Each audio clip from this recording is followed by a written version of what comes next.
شوية. ايوه هي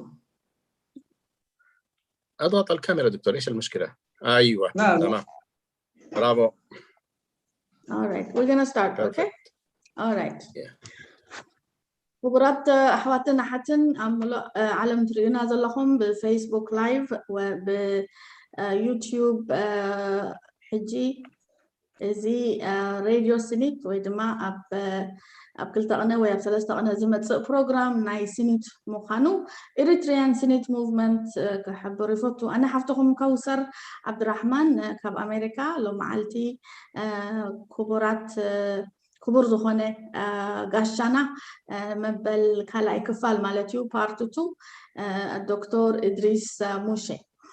دكتور إدريس موشي خب يوغندا يزمت عنا زلو تعرستي حزواز مسادما بزعبا نيشن هود مرتكزات وجود الأمة الإريترية the foundation of the Eritrean nationhood. انتهي مالتيو أمة والنت مسرتات إريتراوي أمة والنت تبل قدمي سلست ربعة سمون زخون إتا قدامي كفال غيرنا ذا معلتين هاي كلاي كفال مخانا حبوا رفضتوا. انت دعني جيزيت الله يطعموا تخوينون دكتور إدريس انت دع مور كابزن لعلى حطوتاتن كابزن لعلى أسفحنا خنقول أو بتمزل عمت مالتيو كن الرخب بفقادو تخوينو حرايته يلونا كم بحدش كم قاش تخوينو خمس بتعمي خن حقوسنا قرعتك سمعنا مالتيو لو معلتي مسايز الله كاب مريحنات نايسينيت الأستاذ زين عمر خطركم إيو بقرب كيرو إتي بعرب كيرو قلصو بزعبا أما ونت وهدما نيشن هود بزعبو دا قلت أنكولو زخونة حتو دما كهيبي مالتيو نصوت راح زخونة دما قرب ما قلت إتات ويدما كافتي مسترقامنا لعلت راح قرب دما خوسخ إيو دكتور سوري الأستاذ زين عمر.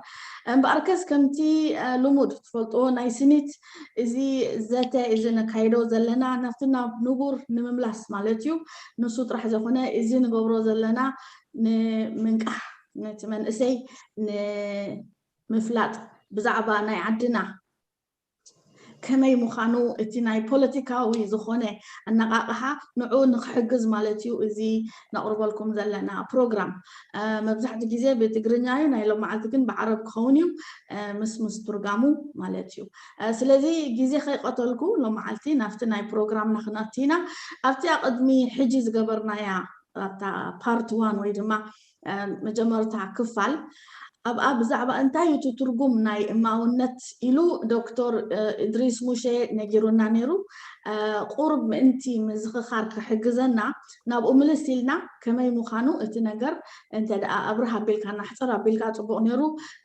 دكتور إدريس قلنا أبو خي حلف مغلقو أهلا وسهلا ومرحبا قبل كافتو أستاذ زين عمر بناتك خنجمرنا مالتي دحلينا دكتور إدريس كنسكرنا تفضل.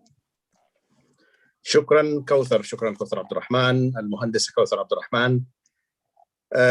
سعيدين باللقاء بجمهورنا عبر هذه القناة الإريترية الوطنية الخالصة، وهي هدفها هو خلق وعي وطني إريتري والاعتزاز بالذات الإريترية. يعني ضمن هذا الهدف وفي هذا الإطار إحنا بنتحرك دائما في ندواتنا.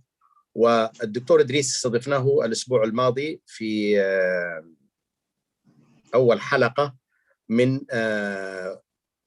توضيح مفاهيم معينة في وجود هل في وجود أمة إريترية. والآن أنا حترك المجال عشان ما أطول عليكم، فقط الدكتور حيعطينا زي ما ذكرت الباشمهندسة كوثر هيعطينا فكرة عن الحلقة السابقة أو القسم الأول من هذه المحاضرة باختصار شديد. بحاسيرو كوثر دكتور إدريس نقعد حمس أخو من نابلكو أبتزحل في سمون نحنا كم تلمود برنامجنا من نقاح إلنا حزنا يزلنا إرتراوي هاجراوي من النت نعو زادن فعل نعو زحيلن استمرارات نهبنا كن سلسلة إحنا هنا حجيون إذن لو من قبل زلنا in the same line يو مستخدم حجز قبرنايو حجي بزعبا هلاويناي أماونة إرتران زي هلاويون بزح كاتعي أي مثلنا ندحرز كل عمتات ناي مسوعتن كالسن جن كم أمر صبوا جرون خبري إنا نسرح زلنا مو دكتور إدريس دما قاشانا خوينو مسؤول له أنت دا كمتي حفتي كوسر زجلس أتو أسألنا كله اللي زي قداي زي مخناتو سفيحن طعمي أجد سنة بس لزخونة بطعمي غني اللي نبلكو لدكتور إدريس بتفضل لي بايتا. شكرا دكتور. تفضل دكتور إدريس مقدمة توضيحية ومن ثم الدخول في لب الموضوع وشكرا جزيلا. شكرا. السلام عليكم ورحمة الله وبركاته. في البداية أشكر سنيد وكل القائمين عليها وعلى رأسهم الأخت المهندسة كوثر وأستاذنا الفاضل زين. وفي الحقيقة نحن تكلمنا عن هذا الموضوع كمقدمة، وتكلمنا عن وجود الأمة الإريترية منذ قديم الأزمان، وأن الأمة الإريترية من الناحية الاجتماعية والحضارية والثقافية كانت موجودة، قد ترجع إلى أزمان سحيقة. وعندما تحدثنا عن الأمة نحن لا نتحدث عن الأمة بمفهومها الديني، سواء كان مفهوم إسلامي أو غيره أو بمفهوم القرون الوسطى، ولكننا تحدثنا عن الأمة الإريترية كمفهوم حديث فرضته القوانين الدولية. ونحن نعرف أن الأمة الإريترية قد تم إنكارها، وبالتالي دفعت ثمن غالي جدا جدا عندما رفضت الأمم المتحدة الأمة الإريترية، وجود الأمة الإريترية، لأنهم قالوا أنتم لا تتوفر فيكم الأمة الإريترية. وتحدثنا طبعا عن الخلفية الثقافية والحضارية وكذا للأمة الإريترية. ونحن نعرف أن الدول الحديثة الدولة الأمة هذا مفهوم حديث تم التوافق عليه بين الأمم، ولذلك نسمع الأمم المتحدة وكأس الأمم الأفريقية وإلى آخره. فالأمة مستند الحق في شرعية الدولة المعاصرة، يعني أنت لست أمة، أنت لا تستحق أن تكون الدولة. والأمم المتحدة كما ذكرنا سابقا قالوا لنا أنتم لستم أمة، أنتم جزء من أمة، لأنكم دكتور لا تتوفر. عشان نختصر في العربي، عشان نقول من العربية إلى التجرينية كمان يعني. لا بس تلخيص القديم هو هذا، ليس الحديث يعني. ولذلك فطبقا للمعايير القانون الدولي يجب أن تتوفر في الكيان الذي يسعى لتقرير مصيره شرطين أساسيين قبل الاعتراف به فعليا من قبل المجتمع الدولي المتمثل في الأمم المتحدة. أول شرط، يجب أن يكون هذا الكيان موجودا في السابق كمستعمر، لأن كل الأمم في العالم بما فيها الولايات المتحدة الأمريكية هي من صنع الاستعمار، وإريتريا كانت توفر هذا الشرط باعتبارها مستعمرة إيطالية. الشرط الثاني، يجب أن يكون هذا الكيان أو الدولة المرتقبة يجب أن تكون قادرة على تقديم حجة قوية تثبت أنها أمة موجودة متمايزة قابلة للاستمرار ولها إرادة العيش المشترك. إذن لابد أن يتوفر في الأمة عنصران أساسيان: الاستمرارية، أولا أن تكون كيانا مستعمرة سابقا، وثانيا العنصران الأساسيان المهمان هما الاستمرارية. ما معنى الاستمرارية؟ ذكرنا أن تكون كيانا متجذرا تاريخيا يتطلع إلى المستقبل ولهم إرادة العيش المشترك ويحملون أيديولوجيا واحدة. ثانيا التمايز، أي أن تميز هذه الأمة نفسها عن غيرها من الأمم. فعندما تقول أمريكي فأنت أمريكي، تتميز عن البريطاني. دكتور معلش، حتى لو مختصر، لو اختصار هو لازم نترجم الافكار الرئيسيه فيه يعني، فقاعد يكتر كثير يعني. طيب تفضل. بحسيرو دكتور ادريس انتي بلالو بحجي غيرنا يزنبرنا نعوخ قلص انتي تصبو غيره كحزو تي اماونتنا ايرتراسي كم كلهم كانوا هاجرات عالم اماونتو سلازتنفوغو يو ابزي بصيحو زلو بصيحو اماونت كبحال كله بحلاون محبراون جيوغرافيكاون كله زتقالل ايو حدا حزبي وي حدا هاجر امه وي دما نيشن كبحال ازخم مالي علوو ኤርትራ ድማ ልክዕም ቶም ካልኦት እዚ ጉዳይ እዚ ኣጸቢቓ ተማሊእ ሃገር እያ ሓደ ካብኡ እንታይ እዩ ኣብ ትሕቲ ጽላል ናይ መግዛእቲ ነርካ ክትከውን ኣለካ ብዘይ ግድስ እንታይ እቲ ሃገር ሕጂ ከም ኣብነት ዘምጽኦ ናይ ዩናይትድ ስቴትስ ኦፍ ኣሜሪካ እዚ USA ይብል ልክዕም ቶም ካልኦት ሃገራት ብመግዛእቲ ዝሓለፈት ሃገር እያ ከምኡ ዘይኮነ ጥራይ ab United Nations كم حادة United Nations كمسرت كلا حبرات منجستات كم حادة تعشمو ز قربوه كلنا تنهجرات كم أمة فلت ألين ترى أهوينو وسوم كتهم مع اللون زبل يونيرو وسود ما حدا خابو ناي حبر ناي منبر دليك لوا مالو أو سون جغرافيكاوي بوتا قمت اللوم كد محجيب مجزعتي زحالفو كخونو اللوم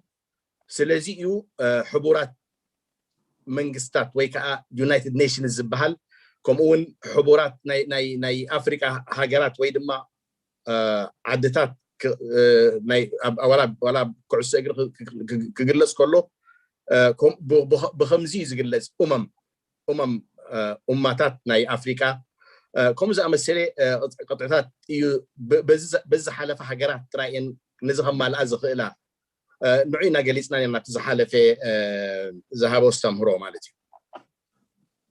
هل الصوت مسموع في الفيسبوك في كل مكان؟ صوتي مسموع جيد؟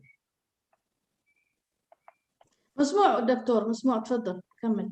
لأن رأيت بعض الناس طيب إذا نحن اتفقنا أن فكرة الأمة شرطاً مسبقاً لقيام الدولة ليس عملية إنشائية بل هذا القانون الدولي لأن هذا الأمر مستمد أصلاً من مبدأ مركزي في ميثاق الأمم المتحدة حسب المادة 55 من الميثاق وطبقاً للقرار رقم 15/14 للجمعية العامة للأمم المتحدة.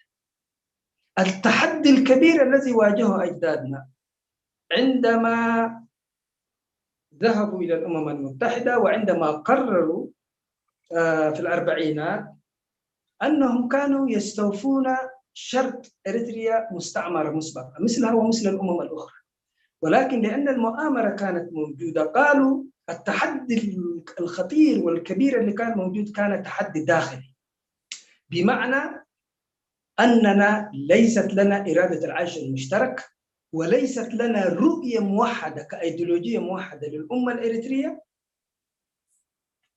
هذه النقطة التي كانت في الأربعينات يبدو أننا رجعنا إليها اليوم أيضا. نعم أستاذ حجي انتي زقات أمنا خم إرتراويان نحن بقس كلنا حجر مخانا ويدما أمة مخانا ويدما هذا حزب مخانا كنا رئيس مسفتنا هذا سنترال زخونة مركز ويدما هذا سنترال زخونة برينسيبل كابو يتبقيسنا حجي سودمانا يونايتد نيشنز يو كوزر 10-15 نتي أماونا ديفاينز قبل أب حقوتاتنا أب أربعتات يونايتد نيشنز خدو خلوه تي قدامي قطعي نزي كسرعو زخيل أمالي أمنيرم سودما شعو كاب مجزاتي وزيناي نيرنا جن اتخالي ناي حبير كمنبر دليت نزي كان أي كمالو أبترتر أتيوم نبنا حطهم اللي كده أتيوم مخنياتو تي شعوز بدهم زنبري وشتاوي بده إنيرو زوشتاوي بده دما زوم إرتراويان حدا ناي حبير كامنبار دليت يبلومن حدا نعوم زتأمر سنة حساوي دما أيديولوجي يبلومن يلوم نزي قداي زي كباخلوه فتينهم يوم بخمسة أجابي نيروتي نإرترا وماونتا زي تفلت الله. وبالمختصر المفيد الأمم المتحدة في قرارها قالت أن على إريتريا يجب عليها أن تظهر إريتريا وضعها كأمة قبل أن نمنحها دولتها الخاصة المستقلة. وهنا كان الصراع اللي كان موجود. لذلك أجدادنا تمسكوا بالهوية الإريترية الجامعة لإريتريا وبأن لهم إرادة العيش المشترك وبأن ولكن لأن المؤامرات كانت كبيرة جدا جدا على إريتريا مع أنها وفرت جميع الشروط وإن كان هناك خلاف داخلي إلا أن إريتريا قد تم حرمانها من الاستقلال باعتبارها أمة. الأمة إذن هي مستند الحق الشرعي الذي يجب أن تتمسك به الأمة الإريترية اليوم، لأن أي خطأ أو أي ضبابية في مصطلح الأمة معناها أن إريتريا كأمة تواجه سؤال البقاء. ومن هنا كان أهمية هذا المفهوم، مفهوم الأمة وتوضيحه. يعني تفضل. حجي أبتاع كدمي زي أي لوازن نبرة دكتور إريتراويان سي كمالو زلهم قطعة راي زي كونس أبوشتاون دقاون بالدهوتات يوم زحالفو زنبرو حجي انتي نرتنعوم زي قطمهم زنبرة زعابي بالدهو نفسهم كم أمة خفلتو ويدما نفسهم كم حزبي ويحكم حدا هاجر خفلتو بدهن يروم أبو خايوتي ولا توشتاوي هون تي قداماوي قرقص زنبرة أبزو قد إزين يرو حجي إريتراويان أمك مخانم كرقاقصو هذا من النت كم زلوهم إريتراويان مخانم دليت كم زلوهم نايب حنساب منبار زخول النام مالو تي قداماون تي وشتاون بدهوتات نوع تتقيمهم نإريترا حارة نخيت هون هجر نخيت هون كوليف أمة مالتو حجي الزيت بدو حساب حجون ز قد منا زلو أبتي قدم زنبرنا يربعتات ندقنا نملس علينا زخون خوينو جيجا ويد ما زخون خوينو زي نصور أكراربا نإريترا كم حدا أمة ترى أبزي شكر رخيبنا أبزي مزلو مساعون أبتي قد محجز نبرنا يربعتات أنكل كن ملسينا مالتي. وأكبر تحدي الآن نواجهه ليس فقط تحدي الداخلي قصد التحدي الخارجي، بل إنما التحدي الداخلي. وعندما أقول التحدي الداخلي الناس الآن سواء كانت في المعارضة وسواء كان مع النظام الموالاة، هذا المفهوم الخطير للأمة الإريترية، لأن الأمة الإريترية تم اختطافها حتى بعد الاستقلال. ولذلك عندما نجد اليوم بعد هذه النضالات الطويلة، يعني أنا أستغرب جدا، يعني تاريخنا تاريخ الأمة الإريترية لا نذهب بعيدا، يعني في غاياها بالتاريخ. لو نظرنا فقط الآن إلى الذاكرة الجمعية لأمتنا من جمعية حب الوطن محبر فكرة حقا، وبعدين الحوادث التي سبقت ذلك، حادثة القسم على الإنجيل والقرآن وأكل الدجاجة، هذه عملية كانت الرمزية من هذه العملية كانت مهمة جدا، ليست رسالة للداخل فقط بل إنما كانت رسالة للخارج بأننا أمة نمتلك أيديولوجية ولنا إرادة العيش المشترك. واجتماع كرن كذلك الذي أعطى الشرعية للأمة الإريترية، وتجربة الكتلة الاستقلالية، وحادثة أسمرة والوقفة التاريخية لأبناء أمتنا كلها ضد جيش الدفاع السوداني، وإجبار السلطات البريطانية على إخراجه من العاصمة أسمرة، إعلان الكفاح المسلح بقيادة جبهة التحرير الإريترية، معركة التقرب الخالدة، والقائمة طويلة جدا جدا وفنقل أدخل فيها كل المعارك. وبعدين عندنا لو رجعنا قليلا، عندنا من 1880 إلى 1941 61 عاما هي فترة الاستعمار الإيطالي عاشت الأمة الإريترية في بوتقة واحدة. وبعدين من 1941 إلى 1951 هذا 11 عاما في فترة الاستعمار الإنجليزي، يعني نحس كأننا الدولة وكذا. بعدين من 1952 إلى عام 1991 هذا 41 عاما هي فترة النضال المسلح الإريتري. من 93 إلى يومنا هذا عام 2021 هذا 28 عاما هي عمر الدولة الإريترية، يعني 131 عاما. ألم يكن قرنا و3 عقود كافية لبناء أمة إريترية مدنية متمايزة؟ عندما أقول أنا إريتري لست تجراوي ولست إثيوبي ولست سوداني ولست لبناني، أمة إريترية مدنية متمايزة قابلة للاستمرار، تمتلك تاريخا مشتركا وذاكرة مشتركة ورؤية مشتركة ولها إرادة العيش المشترك. هجي خمسة غنبول كلنا اتي زبدهنا زنبري نايدقى عبن كله اتزعابي زنبري خابو زما اتي وشتاوي بدهوتات ينيرو اتي أماونت ناي إريترا يبل دكتور هاي جاكت كوينوس إريتراويان ناتهم مننت ناتهم أماونت ناتهم هاجر كونونو أي كالون ولا لومون أبزز اللوتا أومو زي عينت شجرات نريئينا جن أماونتنا إريتراويان ببروسيس زحالفة قدايس لزخونة كاب جزية بحبر فقر هاجر جميركا أبيت جرجيش كوينهم بحنسب حدا مقبوز والعلو حانت دورهو زبالعلو دحريو التأخيباب كتما كرنز تفلسمه كابو حليفكا تي تموكروناي اندبندنس بلوك بحنسب كوينهم بزعبا ناس انتنا إرترا وحرنتنا ناي إرترا كبدو خلو دحريون أبسمرا زقات أمين أي مقتلتي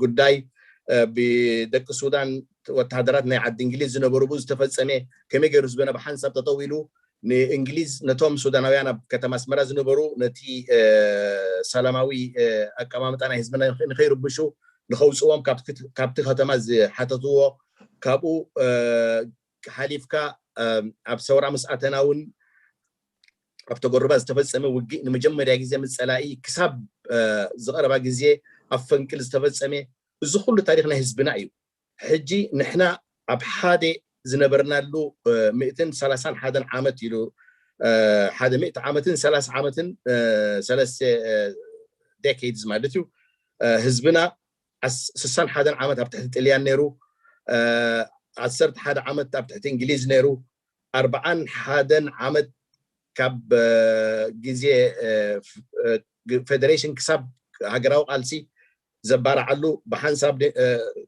بحنسب كنبن تصنيحو إيو 20 شمنتن عام 3 عامت نايزا دومز هاجر إرثات بهال عدمئة زوصرت الزي 230 حدا عامت بحنسب وكوب دمر ناي دليت ناي بحنسب دليت ناي حبار دليت ناي حبار ايديولوجي خطريو كيلوم إرتراويان سلزي إيو نحنا أبترداد أنا ناي إرتراوي أماونت قالوا إلنا نأمن كأبستمر كيسناينا أتي ناي حبار منبار دليتن بحنسب زحلفوه تمكرون حادي بحنسب زتريوه هاجراوي ايديولوجي سلزلوه من إرتراويان يمنو لزلنا.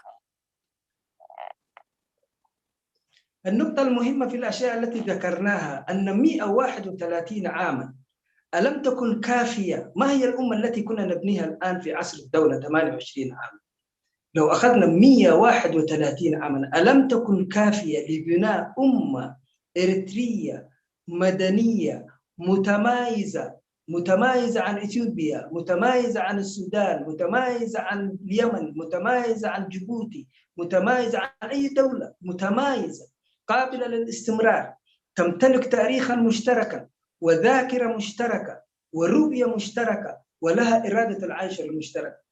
يعني نحن لو نظرنا إلى تاريخ هذه الدول التي أصبحت أو الأمم التي أصبحت دول مثل السودان وإثيوبيا وجميع الدول الأفريقية وحتى في آسيا، ليس لهم هذا التاريخ النضالي الذي يمتلكه الشعب الإريتري.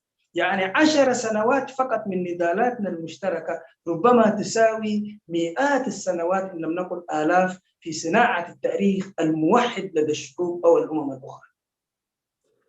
فلماذا الآن بعد كل هذا التاريخ نرجع إلى سؤال خطير جدا جدا، وهو اليوم يخرج إلينا مجموعة يريدون أن يذهبوا بنا إلى تيغراي، وفي مجموعة يريدون أن يذهبوا بنا إلى إثيوبيا، وفي مجموعة يعني سؤال خطير جدا جدا، معناها أن مفهوم الأمة الإريترية لم يتبلور، فما هو السبب؟ ስለዚህ 230 ዓመት እኹል ደይኮነን ኢልና ክንሓትት ባህርያዊ እዩ እኹል እዩ ንሓደ ሃገር እማ ንክገብሮ ኤርትራዊ እማውነት ንክፈጥር ኤርትራዊ ሲቪካዊ እማውነት ንክፈጥር ኤርትራዊ ኣድማሳዊ እማውነት ማለት እዩ ካብቶም ካልኦት ፍሉይነት ዘለዋ ናይ ቀጻልነት ድልየት ዘለዎም ህዛባ ሓደ ታሪክ ዘለዎም ሓደ ናይ ሓባር ሜሞሪ ወይ ዝኽርታት ዘለዎም ድልየት ናይ ብሓንሳብ ምንባር ዘለዎም እዚ ኩሉ ኣኪብና ደሚርና ከምቲ እትቃልሲ ድማ ኣዝዩ እትቃልሲ ናይ ብሓንሳብ ዝተቃለስናዮ ብሓንሳብ ዘፍሰስናዮ ደም እሱ እውን ሓደ ጠማሪ ሓይሊ ኮይኑ 10 ዓመታት ካብዚ ንሕና ብቃልሲና ዘምፃናዮ መንነት 10 ዓመት ካብኡ ነምኣት ዓመታት ናይቶም ካልእ ህዛብ ምስኡ ክመዛዘን ዝኽእል እዩ ዝብል እምነት እዩ ዘለኒ። ግን ሎሚ ከዓ ንሪኦ ዘለና ገሊኦም ኣብ ትግራይ ክወስዱና ገሊኦም ብኣንድነት ኢሎም ኣብ ኢትዮጵያ ክጠምሩና ዝፍትኑ ዘለው ነዚ ጉዳይ እዚ ክሳብ ክንደናይ ይሓስቦ ከም ዘለዉ ክሳብ ክንደናይ ንድሕሪት ይጎትዎ ከም ዘለው ብግሉፅ ይረኣየና ኣሎ ማለት እዩ። ብዚ ግዜ እዚ ንምንታይ ከዓ ኢልና ግድን ክንምልሶ ክንፍትን ኣለና።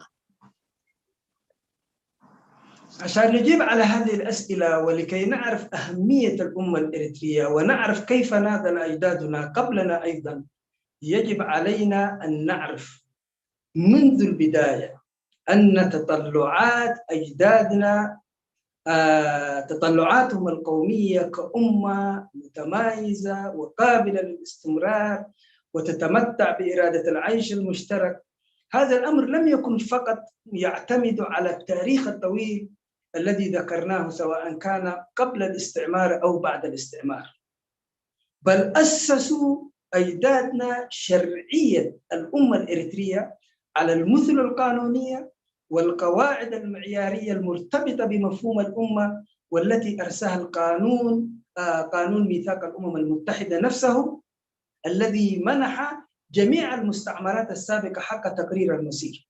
لكن للأسف الشديد فإن الحدود الديموغرافية لأمتنا وكذلك شروط قبولها ورفضها لم تخضع لتلك القوانين، لأن هذه القوانين ليست مقدسة إلا إذا تكون هناك مؤامرات سياسية، وخاصة عندما تكون المشكلة داخلية أو يوجد هناك يعني عناصر داخلية يمكن الاتكاء عليها لرفض الأمة الإريترية.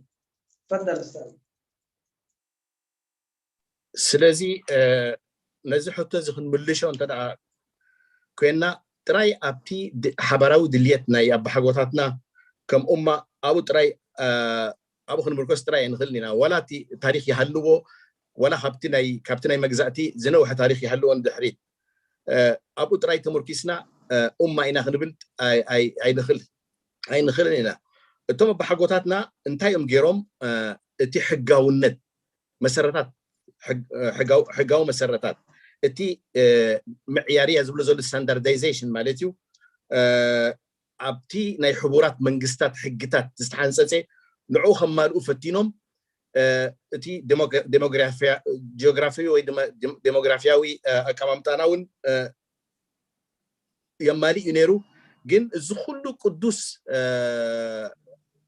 حقتات أيقونن سلزي يكون دما تتحيسو تتحسلو مخنيات دما بوشتنا السوم زفتروا هلا حيلتات نزخلو زبتاتن حيل سل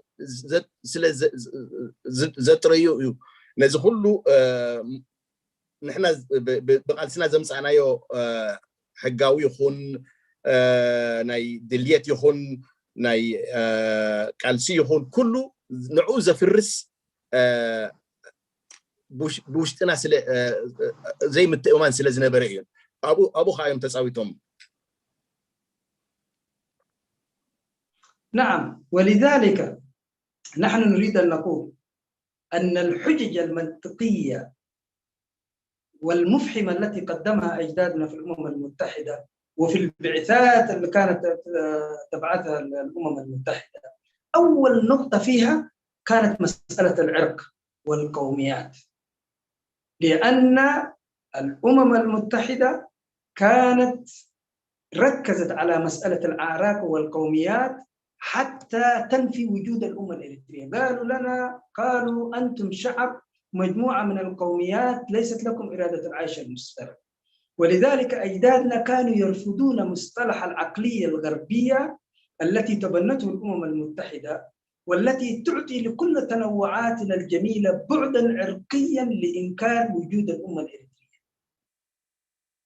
ولذلك أول نقطة في مسألة الأمة الإريترية هي أن الأمة الإريترية هي هذه الأمة الإريترية الموجودة بالطبيعة في أرض الواقع، قبائل وتجمع قبلي وعشائر وإنداتات، هذا هو اللي يكون الأمة الإريترية، وليس القوميات المفهوم المتخلف الذي لا يوجد أصلاً إلا في إريتريا حالياً وفي إثيوبيا. حتى في قديم الزمان عندما كان مفهوم القوميات إنما كان يطلق على المفهوم على مستوى القومية للدولة وليس على مستوى القوميات المفبركة الموجودة الآن.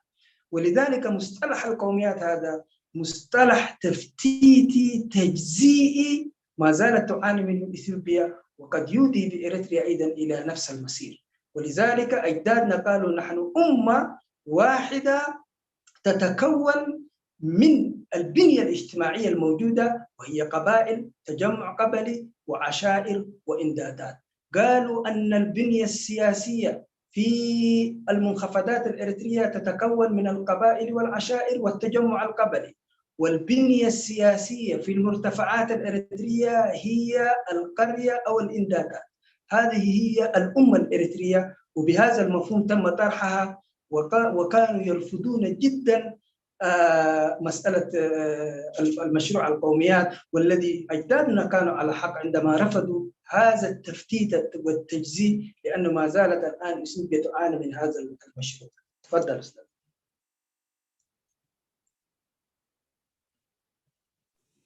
سلازي أتي لوجيك زنبرة أبتي جزيتي أبتي ناي يونايتد نيشنز نعانا أمة مخانة نفقوه خلو السخمسي إتنيكاوي ويدما بحراوي متخابات يهم أمة قبري تقولن يهم يوزبل زنبرة أب حقوتاتنا جن نتي ناي يونايتد نيشنز كمزي غيرهم كنف مثلهم كنفقوهم كلو أتي كبده هو زخالو نحنا إتنيكاوي متخابات أيكونان بحراوي متخابات وين أيكونان إلهم نزي قومو إريترا بنداتات بقبيلاتات تفلت هاجريا إزي دما نتا إريترا زقبروان السوم يوم جن إتي ناي بهر زبل أمر ويدما ترم أي تتعاملون يوم إريتراويان أي نبرن أبتي ناتنا ناي إريتراويان political terminology نمباليو السلمة حدا زتسنع ويدما نإريتراويان كوجوزازيوم زتفترة يزو مسل ناي بهر نحنا لك عيو انداتاتنا قبيلاتاتنا أب كوسايهون أب متاحد زدما نإريترا سيز قبرا السدما السيو تيناي حبرتات ناي ناي أماونت ناي إرترا سلازي أب حقوتاتنا سنيعهم أبزقوا دايزي تغالي سمو يوم جن تفلاتنا تعيرخبن تيناي بهر نعنا خفلالينا زمسوه لك عن السيو ولا لومون خفلالينا زخل ولا تا قربت هاجرناون إثيوبيا ناي بهرات هاجر قويما زلا السيو لومون كفرسا زخل إلى زأمن مقنياتو أو إن نريو زلنا زخلو أب إثيوبيا ترخيب زلو تخصيص زلو مفحفح أب منجو استفر عليه بهرات ناي إثيوبيا. والنقطة الثانية التي تجادل عليها أجدادنا وأيضا فعلا كانت حجتهم قوية أن الأمم المتحدة ومعها طبعا من وراءها بريطانيا وأمريكا وإثيوبيا قالوا إريتريا لم تكن موجودة كوحدة سياسية. فأجدادنا قالوا نحن لا نريد أن نرجع بكم إلى الأزمان السحيقة لكنا كيانا منفصلا وكانت عندنا ممالك. لا نتكلم في هذا. نحن نمسككم بنفس القانون الذي وضعتموه. أي دولة كانت كيانا مستقلا، هذه الدول كانت تعيش إمبراطوريات، وإريتريا لم تكن في يوم من الأيام جزء من إثيوبيا بالمعنى مفهوم السياسي إلا في إطار الغزوات التي كان يقوم بها باترة إثيوبيا من عيزانة حتى إلى ألولا ووبي وغيره. لذلك الأمة القانونية السياسية الحديثة إريتريا لا تختلف فيها عن غيرها من الأمم بما فيها الولايات المتحدة الأمريكية. قالوا حتى إثيوبيا نفسها بصيغتها الحالية لم تكن موجودة ما قبل الاستعمار. فكيف أنتم تريدوننا أن تحرمونا عن دولتنا كأمة بحجة أن إريتريا لم تكن موجودة كوحدة سياسية؟ تفضل. سلازي تي حنت كاليتنت بدما ناتهم مرتوعو زقربولو كم إرتراويان انتي نيوتي ناي يونايتد نيشنز كم حدا هاجر وي أمة أي نبركم من كدم حجي زبل يونيرو حجي أب حقوتاتنا انتي لهم دحان يترفلنا زي تاريخ نيرنادو أي نبرنان كساب كندياناي تاريخ لنا ندحريت نجستات يكون ولا سلاطين يكون ولا زخونة نيرو يبقى نوعو قديفنا نحنا بتسخم ديفاين تقبلون أمة بقينا نحزوكم يلومهم زخونة هاجر كابزن هاجرات لهم زلوا بزي كاتن إمبراطوريات زنبرا إمبراطور ويدما نقول نجست زنبران تزي كوينو حدشتي هاجرات بزي حج لومي نزل نايلومي definition زمالة نزلوا نايلومي قطع زمالة حقاوي يكون بوليتيكاوي أي نبرن ولا يونايتد ستيتس ون حبورات هاجرات أمريكا بزي بسرح يا حليفة ولا تا إثيوبيا تبهر مساحة كورونات تدليو زلهم كم هاجر بزلومي بزالومي حداس إثيوبيا تفلت تاريخها ندحر تمارسنا أي نبرتين بخمس لك حجيز اللاتو إيرم كم موجود تقريبا ما مالتهم وبما فيها أمريكا نفسها نعم قلت الولايات المتحدة الأمريكية حبورات مجلسات أمريكا. نعم. طيب الآن ماذا حدث؟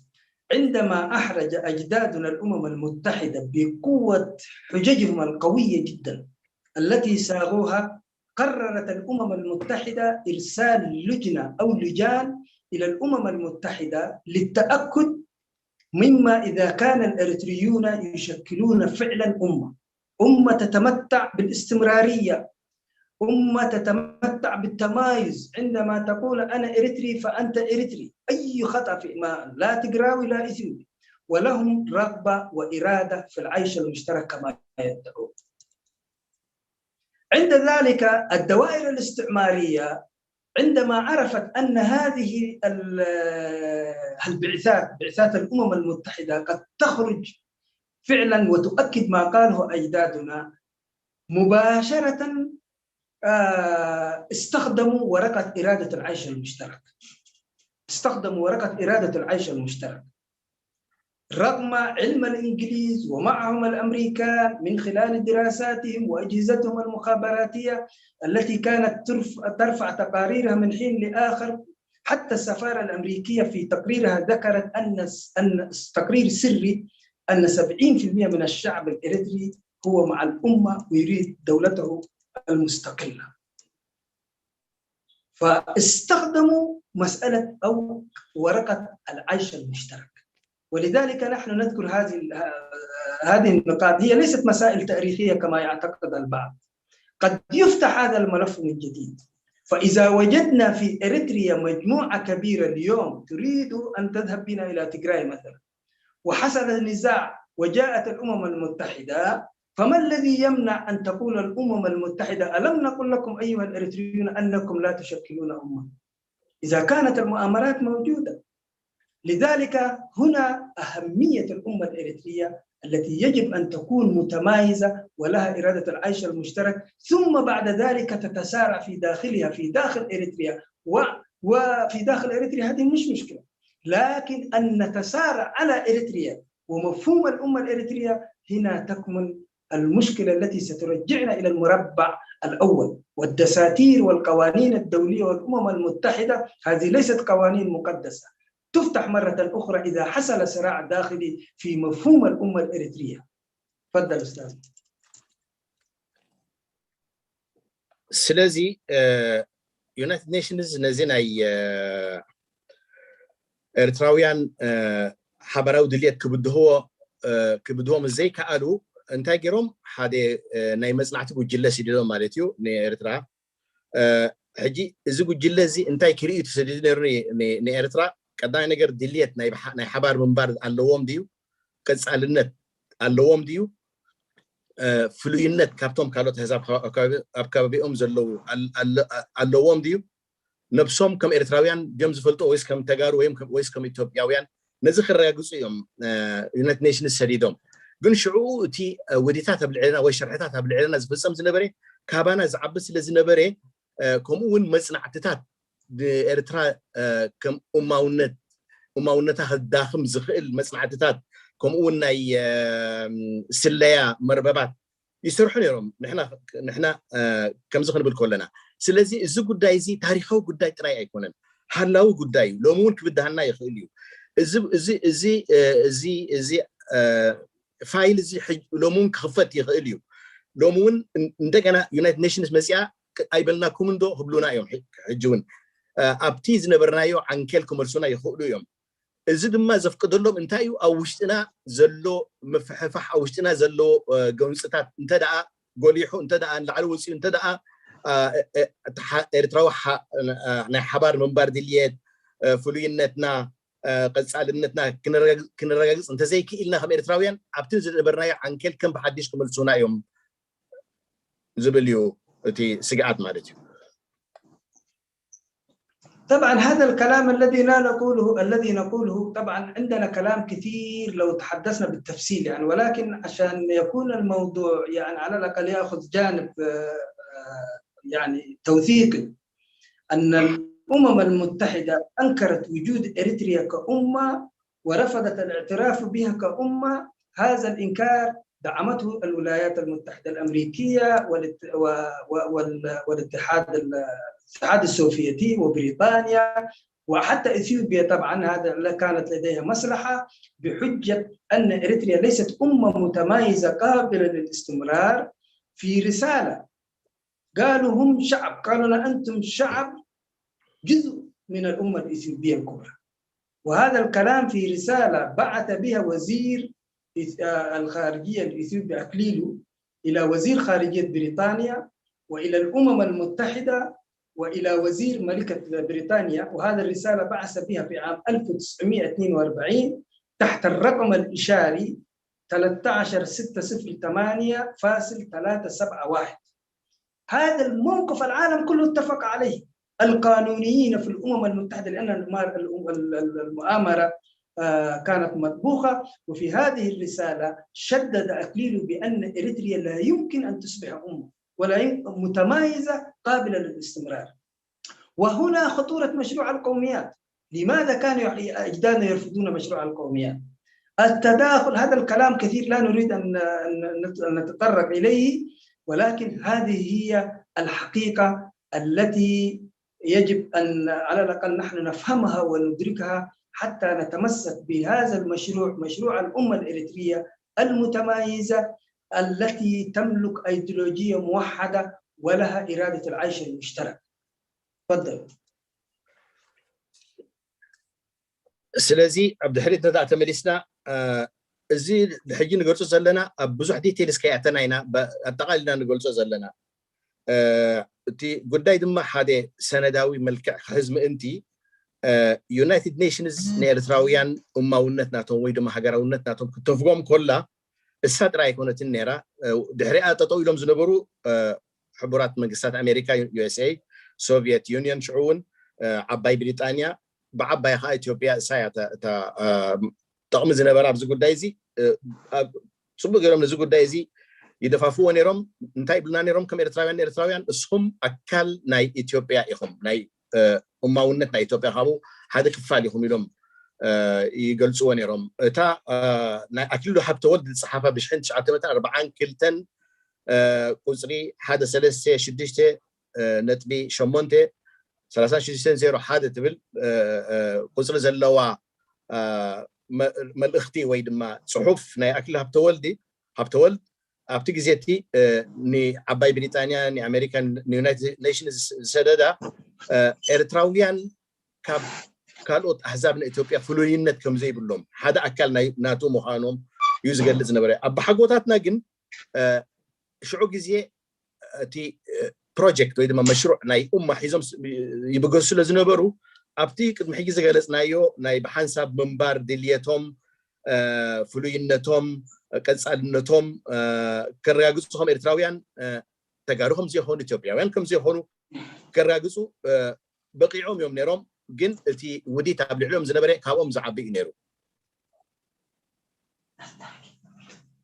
طيب الأمم المتحدة في تلك الفترة اعتمدت أساساً على مجموعة من التقارير، وهكذا دائماً الأمم المتحدة عندما تكون هناك مؤامرة معينة دائماً يبعثوا أو عندهم يعتمدوا على تقارير قد تكون صحيحة وقد تكون مفبركة ومعظمها مفبرك.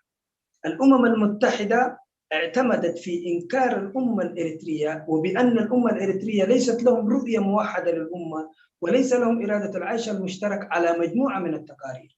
التقرير الأول كان تقرير ترفاسكيس، ونحن نعرف من هو ترفاسكيس. هذا الرجل الذي مناصب إدارية كبيرة شغل في إريتريا لحوالي 20 سنة تقريبا في عسب وفي وين. وكذلك عمل ضابط اتصال بريطاني في لجنة الأمم المتحدة نفسها. يقول هذا الرجل في تقرير طويل نحن نختصر منه كلمتين ثلاثة، يقول الأمة الإريترية أو يصف الأمة الإريترية ويقول ممزقة، مجموعات عرقية مختلفة شبيهة بالثقافة والدم لجيرانها، ولا يمكن بأي حال من الأحوال أو وليس بأي معنى مقبول أمة، لا يمكن أن يكون أمة. هذا هو التقرير الأول الذي اعتمدت عليه الأمم المتحدة، لأنهم كانوا يؤججون هذه المشاكل اللي كانت داخلية تجرينيا واستفادوا من هذه الأمور كلها يعني. تفضل، هذا التقرير الأول.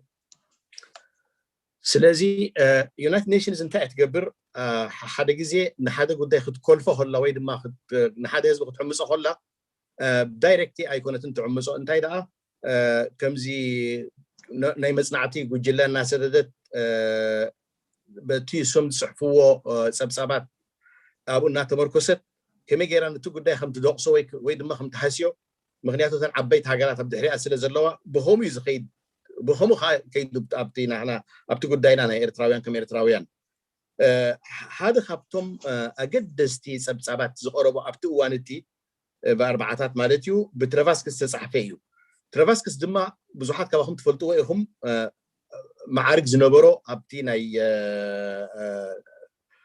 ناي بريطانيا إرترا حيزا خلا معارك زنبرو دحرايون كم حادث الرحتنيا ناي يونايتد نيشنز كوينون دجنا تميلسو بإرترا دصحفوا صحوفات انتهي زبل نيرو إرتراويان حد يكونون دليت ناي حبار منبر دليت يبلومن يتجمعوا أحزاب يوم ننحت حزم زناقتون زبالعون أحزاب يوم كمون أب إرترا زلوا أحزاب لك عبتن قرابة هجرات نعوم كيفن زلوا عب أنزل هجراتي سلزي زي سبساب زي بترفاسك الزقربة وصراحة هذا ينيرو أبو هات مركزة يونايتد نيشنز نتي مثلنا إرتراويان كم حدا هجر كم حدا أمانو في قاتهم. التقرير الثاني اللي اعتمدت عليه الأمم المتحدة هو التقرير البريغادير ستيفن لونغري، وهذا هو كان الرئيس الإدارة العسكرية البريطانية في إريتريا، وهذا الرجل نعرف أنه ألف كتاب اسمه تاريخ إريتريا المختصر. لا نريد، هو قال كلام كثير ولكن نريد أن نلخص ماذا قال في تقريره. يعني قال إريتريا لا يمكن أن تكون أمة. لماذا؟ لأنها ليست كيانا متجانسا عرقيا. تخيلوا عرقيا، لأن مسألة العرق والقوميات اللي صنعته إيطاليا استفادوا منه، مع أن العرق والقوميات في إريتريا ليس له بنية اجتماعية، ولكن استفادوا منه لحرمان إريتريا من استقلالها وتقرير مسيرها. إذا هذا الرجل يقول أولا إريتريا لم تكن موجودة قبل أن يصنعها الطليان، يعني كأن الطليان جاءوا بنا وزرعونا في هذه المنطقة. ثانيا قال إريتريا ليست كيانا متجانسا عرقيا. ثالثا ليست كيانا متجانسا لغويا. رابعا ليست كيانا دينيا موحدا، مع أن هذه النقطة الأخيرة إريتريا ليست كيانا دينيا موحدا. هذا هو الذي تبنته في النهاية بريطانيا عندما فشلوا إثبات العرق وهذه الأمور وكذا، يعني حسب رؤية البريغادير الآن. هذا هو المشروع الخطير. يعني شوفوا هذه العبارات هذه والواحد يدقق عليها. لا أريد أن أدخل في التفاصيل، إنما أنا الآن فقط أشرح ما في ذلك الوقت عندما قالوا لإريتريا ليست كيانا عرقيا موحدا. أي دولة عرقية موحدة؟ لا يوجد في العالم كله دولة من عرق واحد، ولا دولة واحدة إلا اليابان، وحتى اليابان قالوا 98 إلى 97% فيها خلافات. إثيوبيا نفسها في تلك الفترة التي اعتبروها دولة، هم اعتبروا الأمحرة، لأن الأمحرة هم كانوا يرون إثيوبيا هي الأمحرة والأمحرة هي إثيوبيا. في ذلك الوقت كانت اللغات المرصودة حسب علماء اللغات أكثر من 100 لغة، إذا المفروض تكون إثيوبيا أكثر من 100 قومية. السودان عندنا جيران، الولايات المتحدة الأمريكية نفسها، ولكن لأن المؤامرة كانت موجودة والمصالح الغربية كل هذه الأمور أخذت في الاعتبار، ولذلك أخذوا أيضا واحتجوا بهذا القرار، بهذا التقرير الذي كتبه لونغري. تفضل. تخالي سبساب دما زقربه بستيفان ليندغريغ يونيرو ليندغريغ سدما انتي صحيفنيرو حتصير تاريخ إريترا زبل مسعب صحيفنيرو أبو انتي يبل إريتراس أمة تكون أي تخليني أمة ونت يبلان مخنياتو هذا يزتوه هذا حزبي بإثنيكاو موحد زي بلو حزب سلزقوني هذا موكل زي بلو مالتيو حجي السوق مقبل كله تبتيت اللي عند صحفوه تتقيميو كم صحيفو دحراي دم انتي يبل دستو إريترا قد متليان هاجر أي نبرتن تراي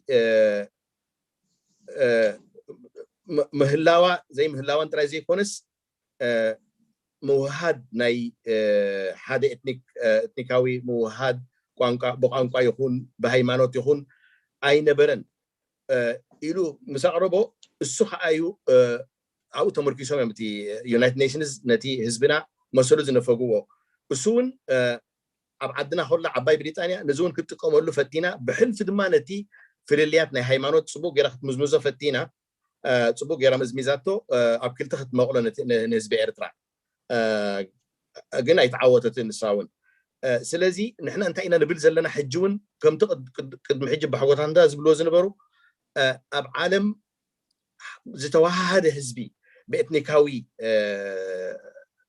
كون النتو زتوها هذا حزبي يلن ولا تا إثيوبيا مسألة زقرنونا إثيوبيا أنا محاولة مزيد وازن نبرو سمع بتجزيتي قلنا تحقق السترة يكونن مئتي زخون قانقاتات هلو مئتي زخون اتنيكاوي ጉጅለታት አለው ማለት እዩ በቲ ሶም ዲፋይንስ ገበሮ እንድሕር ሓደ ቋንቋ ሓደ ኤትኒካዊ ማሕበር ወይ ድማ ጉጅለ ክፈጥር ክኢሉ ልክዕ ኣብ ሱዳን ከምኡ እዩ ነይሩ ስለዚ ኢትዮጵያን ሱዳንን ሃገር ዝገብረን ምክንያት ኣብ ኤርትራ ነይሩ እዩ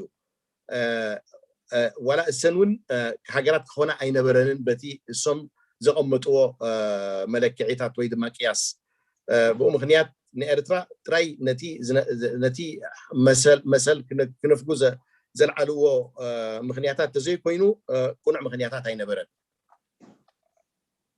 بعد ذلك البريطانيين عندما عجزوا عن كل هذه الامور لان بريطانيا هي التي كانت تقود في ذلك يعني كانت يعني تبنت مساله ان اريتريا ليست كيانا دينيا موحدا. بحكم ان بريطانيا طبعا هي اللي كانت ال10 سنوات اللي كانت تحكم وقالوا حيقسموا جزء من اريتريا يمشي الى السودان وكانت حجتهم التقسيم هذا ديني تقسيم ديني ولكن اجدادنا قالوا لهم كيف هذا الكلام؟ لان هذا الادعاء اللي انتم تقولون ان المنخفضات كلهم مسلمين والمرتفعات كلهم مسيحيين هذا ليس صحيح.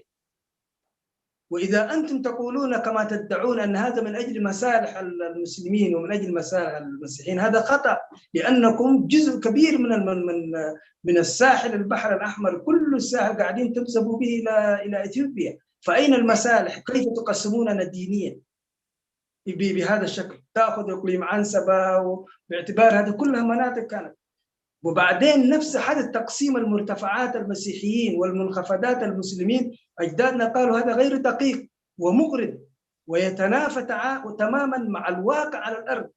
قالوا لهم الكنمة الذين يسكنون الأراضي المنخفضة مثلا في القاش وسيتيت بعد مع أنهم بعض منهم احتفظ بديانته التقليدية لكن كثيرين منهم كانوا مسيحيين كاثوليك وبعضهم مسلمون وكذلك إخواننا في البلاد عندنا مسلمين وعندنا مسيحيين. وماذا نقول قالوا لهم في قبائلنا الموجودة في الهدب الإريتري قبائلنا الناطقة بلغات الساو الأساورتا والمنفرة والحزو والطروع فقالوا لهم هذا التقسيم الديني نفسه تقسيم مغرض ليس صحيحا ومتى كانت الدول تقوم على هذا الأساس؟ تفضل. سلازي عباي بريطانيا نزي قداي خمس أقدمنا زبلنا يو نايت قدانا هيمانو تصبو جرات مزمزو فتينا يا إريترا حادي هيمانوت زلوا هاجر سلازي كونت أبكل تخت مكال اللوا تي كريستنا زامن أبي إثيوبيا خيد تي إسلامنا زامن دم أب السودان خيد تي مشروعنا تقسيم مالتي ديفيجن إريترا شروع العلوم مالتي السودان ما مستقيم خيد أب السودان سلازنا بروسهم مستقيم زخيد مسرح إنيرو أب حقوقاتنا جن نزي نفي قوم نزي قوم نزي أب أمبيلو مو تي قداي بمكبسان متاحتن جماعة قيح بحر انت داري خايو أب كبسا كريستيان الله أسلام الله أب متاحت كريستيان الله أسلام الله توم أب جماعة قيح بحر زق أمتهم السبيا كورنوم زفتونو زنبرو كلهم أسلام يوم نيرهم حجي الزوج دايزي حسوتكم زخوني أو يزرعي ولا أب حقوقاتنا الزوج دايزي خنفوه له زي حق إنه تأرجيسهم سؤال كا نمخنيات ويدماني كم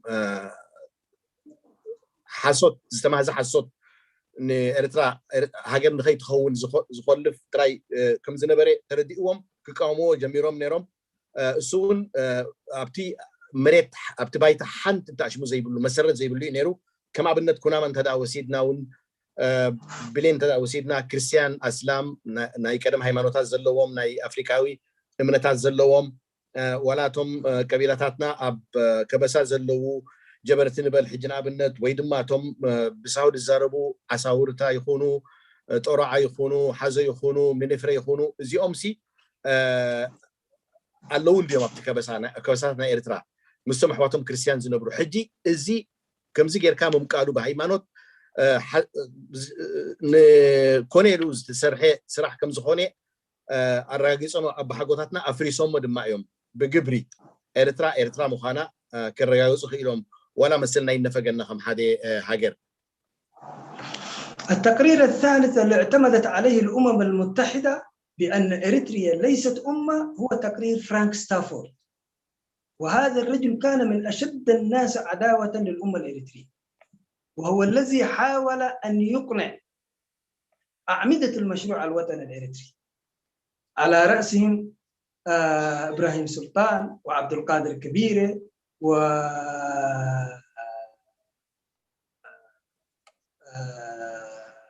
أونا علي وأبو بكر باشا، أعمدة المشروع الوطني الإريتري. حاول بكل ما يستطيع، في النهاية كتب التقرير، لأنه هو طلب منه أيضا أن يكتب تقرير. هذا التقرير يقول فيه، أنا لا أريد الآن أن أدخل عن أبو بكر باشا ناصر للأسف سوري. هذا الرجل، ونحن نعرف يعني هذا تفاصيل كثيرة موجودة، لكن أنا أريد أن أختطف فقط من تقريره. لمن أراد أن يقرأ هذا التقرير فليقرأ فرانك ستافورد the ex-Italian colony. هذا عنده كتاب في تقريبا من صفحة 25 إلى 49. يعني خلونا نختطف بعض العبارات. ماذا يقول؟ يقول هناك القليل من الأدلة على وجود أمة إريترية، ويدعي في تقريره بأن هناك مدرسة فكرية مستنيرة تعتبر إريتريا مجرد خليط جغرافي وعرقي وجد بالصدفة. هكذا يقول، وجد بالصدفة. وهذا كان كلام خطير جدا جدا، وكانوا يسوقوا له ويقولون أن الإريتريين مجرد قوميات. هؤلاء لا يشكلون قومية واحدة لأمة إريترية، بل إنما قوميات عرقية لا يمكن أن تتعايش إلا في إطار امتدادها، في إطار أصلها الحقيقي، وهم إما يذهب جزء منهم إلى إثيوبيا وجزء منهم إلى السودان. هذا التقرير أيضا كان خطير جدا. تفضل أستاذ. تسلسل تسبسب زقربة ناي فرانك ستافورد نيرو السودما كابتوم هبوبات ويد ما كابتوم فلوتات نتي أماونة إرترا زكاوم زنبرة سلاينا إرترا إلنا انتدى سوينايو مجنانا يكونن السبعي زي انتاي جبرنيرو نتوم أركانات ناي إرتراوي هجراو من النت زنبرو أبتجزيتي كم بعد الشيخ إبراهيم سلطان، كم بعد عبد القادر كبيرة، ناصر باشا أبو بكر، نعم مسوم كوفيلو كعقبهم فتينو أي كألن حجي السود صحافه كجز 25 حساب 40 شعتن زلو أبو كل شيء انتهى يزقبر نيروسو نتو أماونتنا إرترا في الرس إرتراويان حادهم زي كونوا دحراي دما بتعم الضخم مرتعوتات يزلو نا إرتراو أماونت زراجس إلو صحيحو إنيرو انتهى دحراي سو كابت السود صحافه قرب كتكسنا فتينه إرتراويان سي كاب جغرافيكاون إثنيكاون متخاب خليط يعني خمزي زي توا هذا زي هرمون زي بلو متخاب بهند بس تفترة وجد بالصدفة زبل بهند بس تفترة متخابات ينيرو إلو جليسوا هذا أمة خمزي بلوم حجر فترة خمزي كقولو كم غيري أقرب والسبايزي بأم خنياتي كم حدث على إنه هزبير ثلاث جلسوا. الشخص الرابع أو التقرير الرابع الذي اعتمدت عليه الأمم المتحدة، التقرير ليس الشخص، التقرير الرابع الذي اعتمدت عليه الأمم المتحدة هو التقرير الأمريكي جون سبنسر. وهذا الرجل كان مستشار هيلة سلاسي القانوني للشؤون الخارجية، وعنده كتاب إثيوبيا في وضع حرج، إثيوبيا at bay، هذا كتاب مشهور. هذا الرجل وهو كان من المؤيدين بشدة لمشروع هيلة سلاسي المشهور بتكلاي جزات، اتحدوا. هذا هو نفس المشروع الذي جاءنا، شوف الاسم، المشروع الذي كان يتبناه هيلة سلاسي تكلاي جزات، معناها اتحدوا. تكلاي جزات هذه هو كان اسم لولو، وهي كانت تجمع خليط من الإثيوبيين من جميع المناطق، ولكن كلهم انسهروا في بوتقة ولو. فهيلة سلاسي قال أنا أريد أن أعمل إثيوبيا مثل ولو، ولكن الأمحرة هم المتسيدين على هذا المشروع. هذا المشروع تكلاي جزات اتحدوا هو نفس المشروع الذي ظهر لنا الآن في حلته الجديدة على يد أبي أحمد تحت عنوان نتدمر، بمعنى نتحد حسب كتابه مدمر. واللي يقرأ كتاب مدمر هذا يعني الرجل كان منبهر جدا بهيلة سلاسي ومليء جدا بالعبارات التي كان يستعملها هيلة سلاسي. المقصود أن هذا التقرير الذي قدمه جون سبنسر يقول فيه كلام كثير ولكن بمختصر المفيد، يقول أن مجرد التفكير في أمة إريتريا قال هذه فكرة مسلية، فكرة مسلية. نكتفي بهذه العبارة. تي رابعاي دما بجون سبنسر تصحفيو جون سبنسر دما خنقلص انت افتينا اما خارنا هيل سلاسه زنبريو እሱ ድማ ነቲ እማም ወይ መሽሩዕ ወይ ድማ ፕሮጀክት ናይ ሃይለ ስላሴ ኣጸቢቑ ዘጽንዐን ኣጸቢቑ ዝደፋፍእን ዘተባብዕን ዝነበረ እዩ ኣብቲ ግዜቲ ናይ ሃይለ ስላሴ ፕሮጀክት ዝነበረ ናይ ጠቅላይ ግዛት ፕሮጀክት እዩ ነይሩ ጠቅላይ ግዛት ኣብ ሓደ ጠቅላይ ግዛት ከመይ ጌርካ ንሓደ ህዝቢ ጨፍሊቕ ካጨፋሊቕ ሓደ ህዝቢ ትገብሮ ብልዑላውነት ናይ ኣምሓሩ ኣብ ልዕሊኦም ኮፍ ክብሉ ምሓሩ ምእንቲ እዚ ድማ ኣብ ወሎ ተፈጺሙ ነይሩ ሃይለ ስላሴ ድማ ኩላ ኢትዮጵያ ከም ወሎ ይኽገብራ ይብል ነይሩ እዚ ከም በሓዲሽ ሓደ መልክዕ ሒዙ ይመጽኣና ኣሎ ሎሚ እዚ ናይ መደመር ፕሮጀክት ናይ አብይ አሕመድ እሱ ድማ ኣጸቢቑ በሃይለ ስላሴ ዝኣምንን በሃይለ ስላሴ ዝኮርዕን መራሒና ኢትዮጵያ እዩ አብይ አሕመድ እዚ ናቱ ፕሮጀክቱን መደመር ዝብል ነዚ ናይ ሃይለ ስላሴ ናይ ጠቅላይ ግዛት حسب حيزو زمسيو يحدثوا يزلو يزمسل سبنسر دما ني اريتراسي كم حدا كجلصا كله كم زي مسحات مسليه كم زي ناي صوتا ناي مشكلال ناي ملاغسي حساب يا ارتات بهالسيلو هم كم غير يجلصا نيرو يبل فكره مسليه يعني فكره كم زي ناي لغسا وي ناي صوتا. نعم شكرا. التقرير الخامس الذي اعتمدت عليه الأمم المتحدة تقرير بول هينز. بول هينز هذا كان رئيس المخابرات الأمريكية في أديس أبابا وكتب تقريره هذا الرجل هو كما يدعي يقول هذا أيضا كلام طويل لكن نحن دائما نأخذ فقرات المهمة. يقول إن الحديث عن أمة إريترية عبث. إن الحديث عن أمة إريترية عبث لافتقار إريتريا إلى التجانس اللغوي أو الثقافي أو الديني وأهم نقطة فيها يقول إرادة العيش المشترك. قال ما عندهم إرادة العيش المشترك. جزء منهم يريد أن يمشي إلى تجراي، جزء منهم يعاملوا تجراي تجرينيا، جزء يريد أن يمشي مشروع تكلاي جزار، وجزء منهم يريد أن يمشي إلى السودان. قال ما عندهم إرادة العيش المشترك. وكأن إثيوبيا ما شاء الله في ذلك الوقت كانت متجاندة ثقافيا لأنهم كانوا يعتبروا إثيوبيا هي الأمحرة وأمحرة هي إثيوبيا. ويقول في فقرة أخرى أيضا من في نفس التقرير يقول إن العرب المتطرفون هم القوة المحفزة للأمة الإريترية سريعة الزوال وعديمة الجذور. يقول سريعة الزوال وعديمة الجذور قد تظهر ولكنها ستزول سريعا وليس لها جذور. لذلك يا جماعة مسألة الأمة هذه مسألة خطيرة جدا جدا لا تتعلق بإريتريا في داخلها فقط بل إن هذه المسألة مسألة قانونية دولية أي مشكلة ولذلك نحن نتحدث هذا الحديث. تفضل أستاذنا. شكرا. جميل. تي حمشاي سبساب دما ببول هينز تقربيو وسو دما بتاع منوح سبساب ينريبل أبقو دما انتهي بالنسو بزعبا إريتراوي أماونة مزراب حدا عينت فارس كمزي جوك عينتيو إلو يغربو مالتيو تمخنياتات زغربو دما ناي قوانقوان ناي هيمانوتن موهات زي بلو هزبي يبل كمون ناي بحنسب مبار دليت زي بلو هزبي يبل لك كم إثيوبيا شعوها إثيوبيا كابانا زجر زي كنا خبانا زحشة كنا هنا برا نسوقن أب إثيوبيا زنبرة مستوبيا تحاور زنبرة كم زجر قريبون تحطنا إريترا أب حدا عنكس دم أبتي سو زغربس أبساب انتايبل زي أماونتنا إرتراوي دم إرترا حجر نختكون دفعوا زلوا عربن طرفات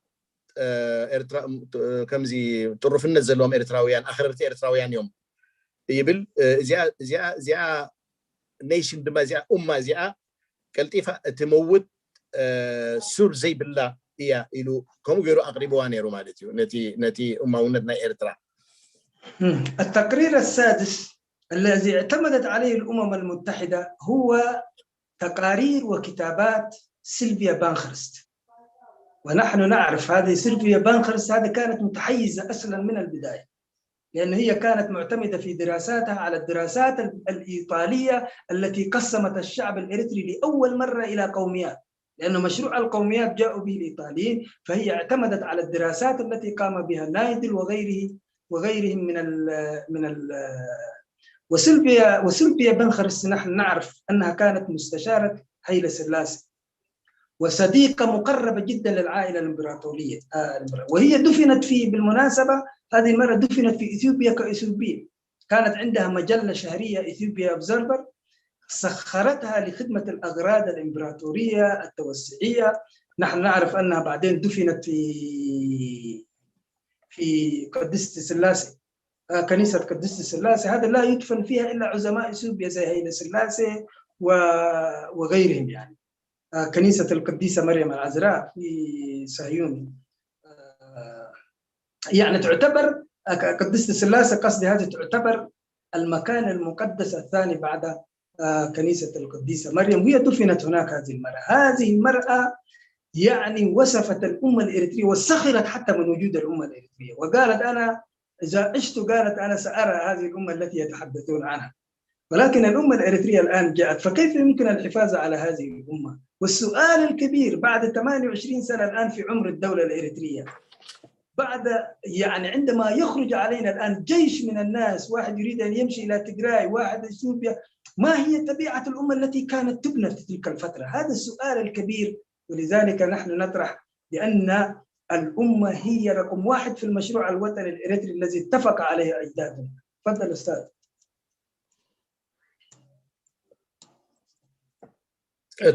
تشاد شيء تدمع سيلفيا بانكرستيا عند بانكرستها هذا فاميلي يوم مس هاي لسلاسة سبق مسأسة شرور ساندكان سبعيان زخون خوينو السا كابتينا إيطاليان مزرعة تمركيسها يعني إريترا كم إريترا كتفرسا تفتن زنبرت أما خاريتنا هاي لسلاسة يعني را أسبق أمستي أب شواز نبرة بدي سواز نبرة بالاس نهاي لسلاسة أبو تقوم زنبرتيا أبي توبي خايا تقبيرة مسموتت Ethiopian Observers بالماجازين توسنيرا دحري مسموتتون أب قدسي سلاسة بيت غرسيانيا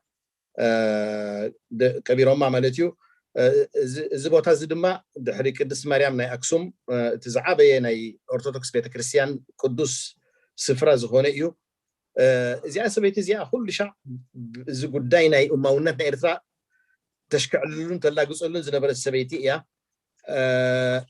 حجون لومي نريد زلنا أمونتنا الراجزنا هم إرثراويان تحطون عنا زبدهنا زلوا خمي جرنا كنحلوه نخل إذا أمونتنا دحر حجي خبز بغض سالنت أبتي زنبرنا يعني 4 أنكل نخين ملس كمي جرنا نحزو حرفنتنا هوينيو زرعيني هؤلاء الناس لم يكتبوا. سوري يا أستاذ زين والدكتور، ساعة ملء تجاربنا، هل في مجال للأسئلة وأجوبة أو نكمل الموضوع؟ دكتور إدريس. يبدو أننا حيكون عندنا بارت 3 ولا إيش رأيك؟ لأنه الموضوع يعني موضوع كبير جدا ويحتاج إلى وقت أن حتى نفهم كل شيء، لأنه بتدينا معلومات كثيرة. حتى الآن عندنا تقارير من التاريخ 6 تقارير أو 7، فهل في المزيد أم نضع هذا الموضوع ليوم ثاني حتى يكون عندنا البارت 3؟ إيش رأيك يا أستاذ زين؟ نعم هذا قد لا يكفي بعد أنا خليني الدكتور أتكلم باعتبارنا قاعد ندير الجلسة أنا والدكتورة أو الباشمهندس الكوثر. أعتقد الموضوع غطينا فيه جزء كبير جدا، والدكتور إدريس يعني يتمنى أن نواصل في هذا الموضوع لأنه يحس أنه هو ما أكمل هذا المشروع، ومشروع القوميات بشكل خاص عايز كمان يفصل له جلسة لوحده، يعني كيف هو مشروع مدمر لمشروع الأمة.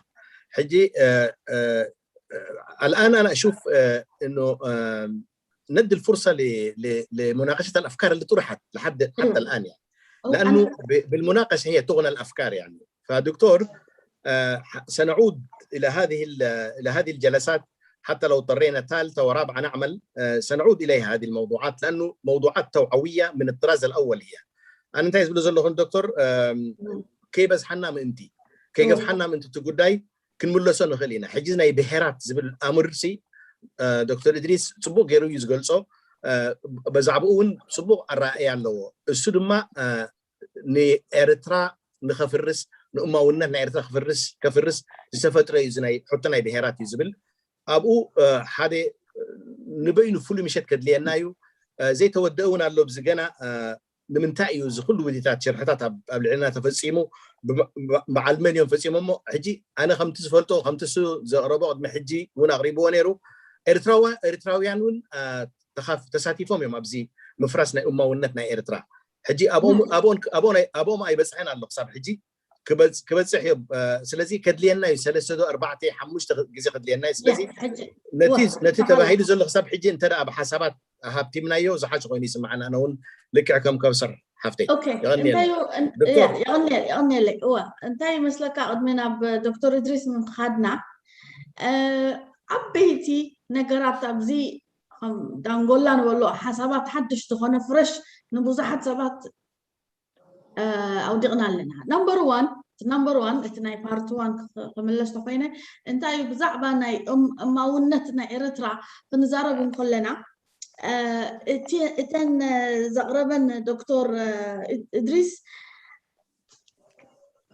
4 المدنية وأن تكون مدنية متميزة خل أيضا ما قابلة للاستمرار ويكون عندك رؤية مشتركة وإرادة العيش المشترك زين 4 نقرات حمشتين ايتمز ويدما حمشت بطعم اقداس زخونه شروط ويدما انتي زبال شروط بري كونديشن واي كونديشن زخونه ما انت خدكم ما انت نيشن خدكم زينسي زي اتن حجي ببحن تمشيو دكتور إدريس قال لنا كما يتم بوتات ناسي نزين زدقف نزين حمشت نقرات زدقف متحدة خينهم نحنا إريترا إنا نيشن إنا زبل نزيز فرصوا بزحات سبات نيرهم نصوم دم حدا شدش لزخون سبات قال لي مستشارين مع بال هنس مع الخندين دوم سبات قال لي تقولنا سيلفيا بانكرست مع البانكرست أتوم ببحنت قال لي تقولنا نتوم دحريز متأخم دوم متأخم مالتي ببحنت قال لي تقولنا خمي جرام نتي ايديا ناي نيشن هود كفرسوا اوكي ببحنت مصحفت اليوم زي صحفوا مسحي لسلاسه اليوم زي تحوسوا ولا زي مخروا حجي انت يزلط النجار كرد الناس قبا نحنا كما إريتراويان بحجي اتن حمشت نجراتسي علنا دو يبلنا سو طرطر يبلون علنا وابوتاتنا تصعيرهم اليوم يونايتد نيشن كيدوم بروف قبرلو زي عد زي نيشن زي الله وتخلو زي دلي شروط 5 لنا حدا اتهم حجي سوفر حجي 5 علنا تصنحي كلاتهم صعدوا يوم وي خل تيزبال إريتراويان يخونون الله ودما إريتراويان خفروا سوا زفطونو نزنا جرزي اوكي والله ودما خلوت إريتراويان نزلنا نيشن هود نزلنا أمنا إريترا خوف قبلون بروف قبلون كتصعرون دمالو زوم صارت بنفلطهم علينا انتهيهم صريحهم انتهيهم جرام التاريخ تصحفوا له اذا ما صنعتي تغيروا له نورمال سب ليمن كم خماي مالتيو إذا كل نجارات يعني فلت ألنا حجي نفلت ألنا أوكي حجي إذا نبي وصدقها نحجي زلنا يو حلا إذا كل شيء يصرح له نيرو يسرح نيرو behind the scenes ما أنت نابزي ناب تجرايدو ناب إثيوبيادو ناب جلدو خدمة مرونا وتمارز هونس كحوسنا ولا قبلنا سلزي إذا قفح سفحنا ويحصل زخنا زي توبيك إن شاء الله بمزل عمتي يكون مالتي حج نوفمبر أتينا لنا maybe مجرش تا ديسمبر تزيقينو وبعد جانوري بارت تريخ نقبرو مو صبو غيرنا خنردوم انت خانو حالكم يدالهم زربا جن قرب السوفر تواهيب ما يزل لنا حسابات نابوخن من لسمو حتو تات زلو كومنت زلو نابوخن كيد حدا خلط حتو مسئلو خاب فيسبوك تفكيتكم لي من بكوان نيري تفضل دكتور إدريس عدلها بيوني تفضل دكتور إدريس مرحبا. لا أنا معكم يعني هذا الموضوع نحن موضوع طويل وهو هذا ليس اجتهاد مني ولا أنا فقط جمعت هذا مشروع كامل وأنا أتحدث عن مشروع كامل متكامل لأجدادنا. أكبر مشكلة أن جيلنا نحن غيب عن هذا المشروع. تم تغييب تم مسح مرحلة الأربعينات تماما.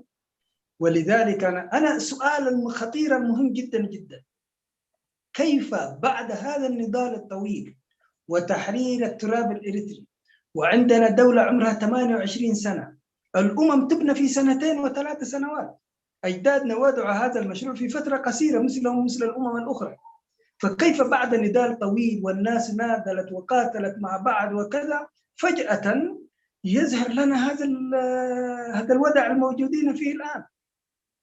يعني الأمة الإريترية الآن أمام سؤال كبير جدا جدا وهناك أنا أقول يجب أن ينتبه الناس لا يغرنكم أن إريتريا استقلت وهذا الأمور خلاص وانتهى قد ترجع مرة ثانية هذا السؤال يطرح إذا حدث هناك مشكلة داخلية في إريتريا.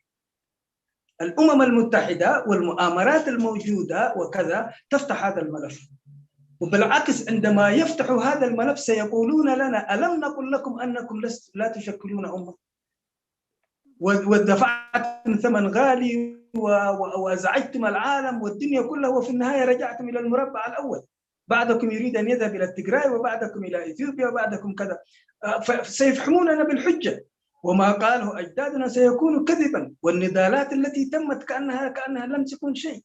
ولذلك القوانين الدولية وأن هذه الدولة مستقلة وأن هذا كلام ليس مقدسا. إذا وجدت مشاكل داخلية يعتمد عليها ومن هنا نحن نركز على أن المشروع الوطني الإريتري أول نقطة فيه هي كانت مسألة الأمة الإريترية والأمة الإريترية هي الأمة الإريترية الموجودة. الأمة الإريترية ليست تجرينيا الأمة الإريترية ليست تجريت الأمة الإريترية ليس ساهو الأمة الإريترية ليس جبر الأمة الإريترية هي الأمة الإريترية بقبائلها. ما عندنا قوميات نحن هذا مفهوم القوميات هذا مفهوم متخلف جدا العالم يضحك علينا.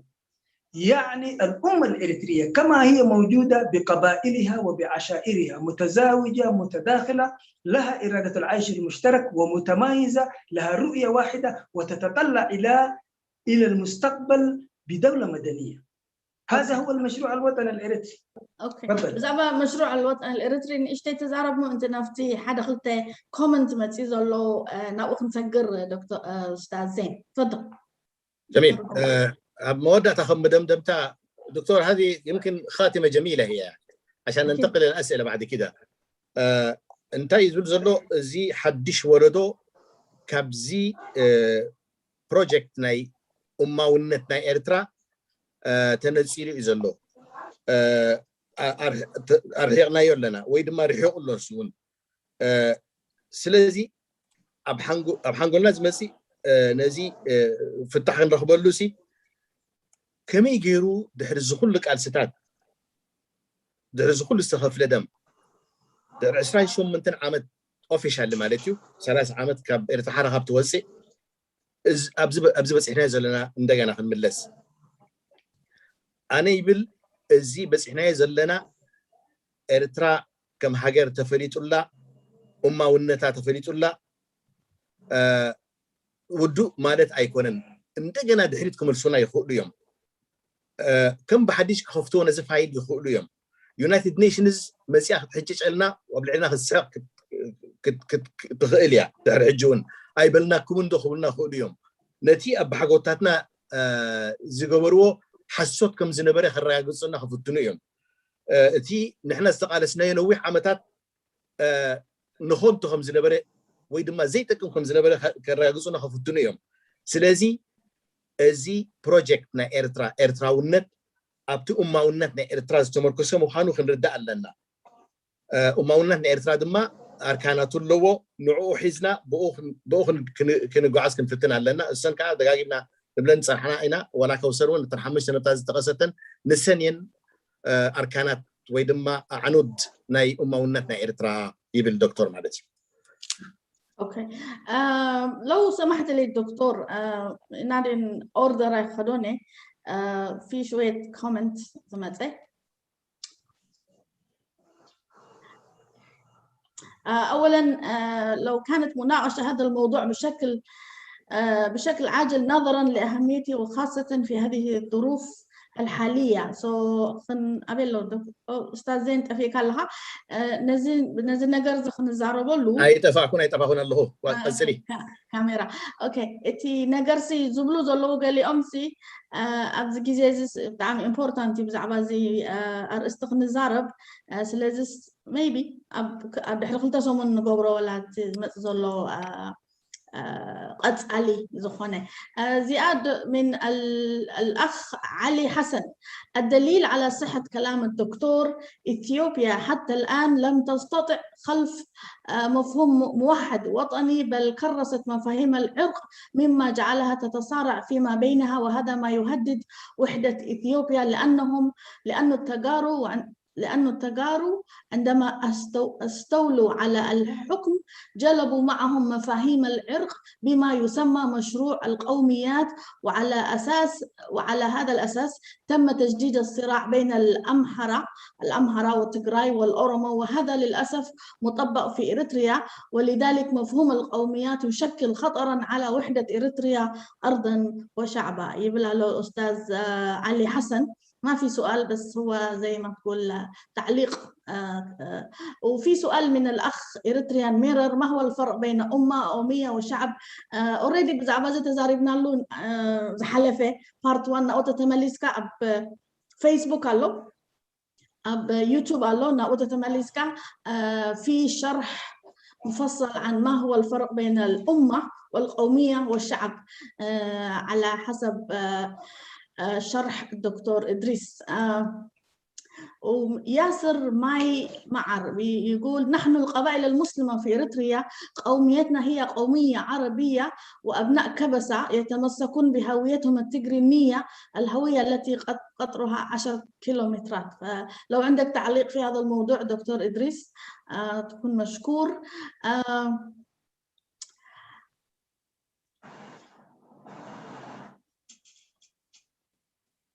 بتقريني باليو كوسر بتقريني باليو تم بيز اللغي انت مجمري الكيا تقريني تهالايتن سالسيتين اي بالكين اي بل انا دان عخن دغدي فلكات صراحه لا سيخن تم بيز اللي ما يخزل له تكست نعيتك دغدي دحن حراي انت يقول لو بحث صيرو تي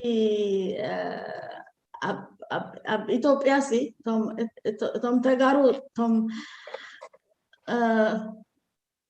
أبي عينيتي ما خطركم توم تجارو أنا مجمري الكاهي تخليتن سلسيتن ترايبري لا توم تجاروسي حكم مسحازو نتعدل مالتيو فهمني دكتور إدريس معايا دكتور إدريس نعم اوكي نعم يقول لك لما التجارو عندما استولوا على الحكم مسؤوم زناي عرق مسؤوم زناي اثنيسيتي بروبلم مسؤوم مسأتهم زين دحريقول بزن ودزن دما طيب زي اثنيك فيدراليزم ايتوبيا مالتي معلوم زمصو مشاكل نعم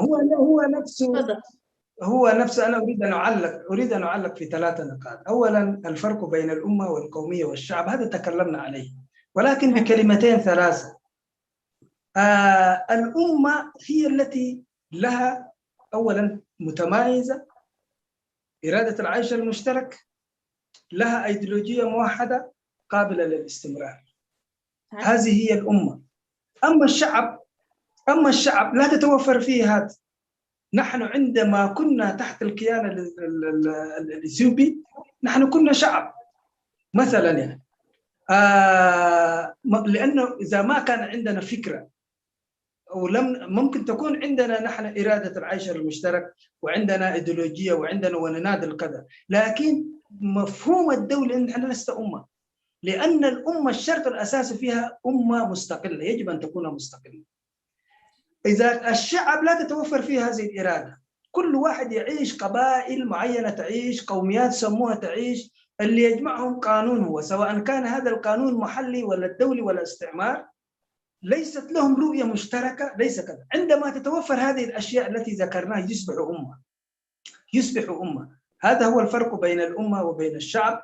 أما القومية ليس القومية المتخلفة الموجودة في إثيوبيا وفي إريتريا الآن، القومية هي الوجه التعصبي للأمة. أنا عندما أتعصب للأمة الإريترية فأنا رجل قومي. ما هي قوميتي؟ ليست التجري ولا التجرينيا ولا البلين ولا، أنا أتعصب للقومية الإريترية. والتعصب نوعان، فإذا كان التعصب إيجابيا وهو ما كان عليه أجدادنا وجميع الأمم فهذا مقبول، تتعصب أنت لأمتك أنها أمة قوية لكي تكون أمة قوية بدون أن تتعدى على الآخرين. أما إذا كان التعصب سلبيا كما كان في هتلر وهيلا سلاسي وأباطرة إثيوبيا الذين كانوا يصفون الشعوب الأخرى بالشنقلة والقالة، هذه قومية سلبية. إذن القومية ليست القوميات الموجودة عندنا، هذا مصطلح نزلوه ليس له بنية اجتماعية، متخلف، لم يحدث في العالم مثله، لم نرى مثل هذا المشاريع. أما بالنسبة لتجراي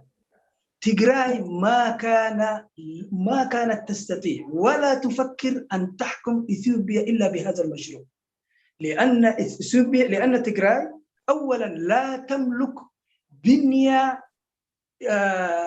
رأسمال معرفي لكي تحكم إثيوبيا. ما هو الرأسمال المعرفي؟ زي الأمحرة لغتها التجرينية محدودة في إقليم تجراي، يعني لا تملك رأسمال معرفي أن لغتهم منتشرة في إثيوبيا وكذا. لا يملك اقليمهم قاحل، ليس اقليم اقتصادي حتى يجتذب الاثيوبيين مثل الاقاليم الاثيوبيه الاخرى، ارض زراعيه وكذا وكذا.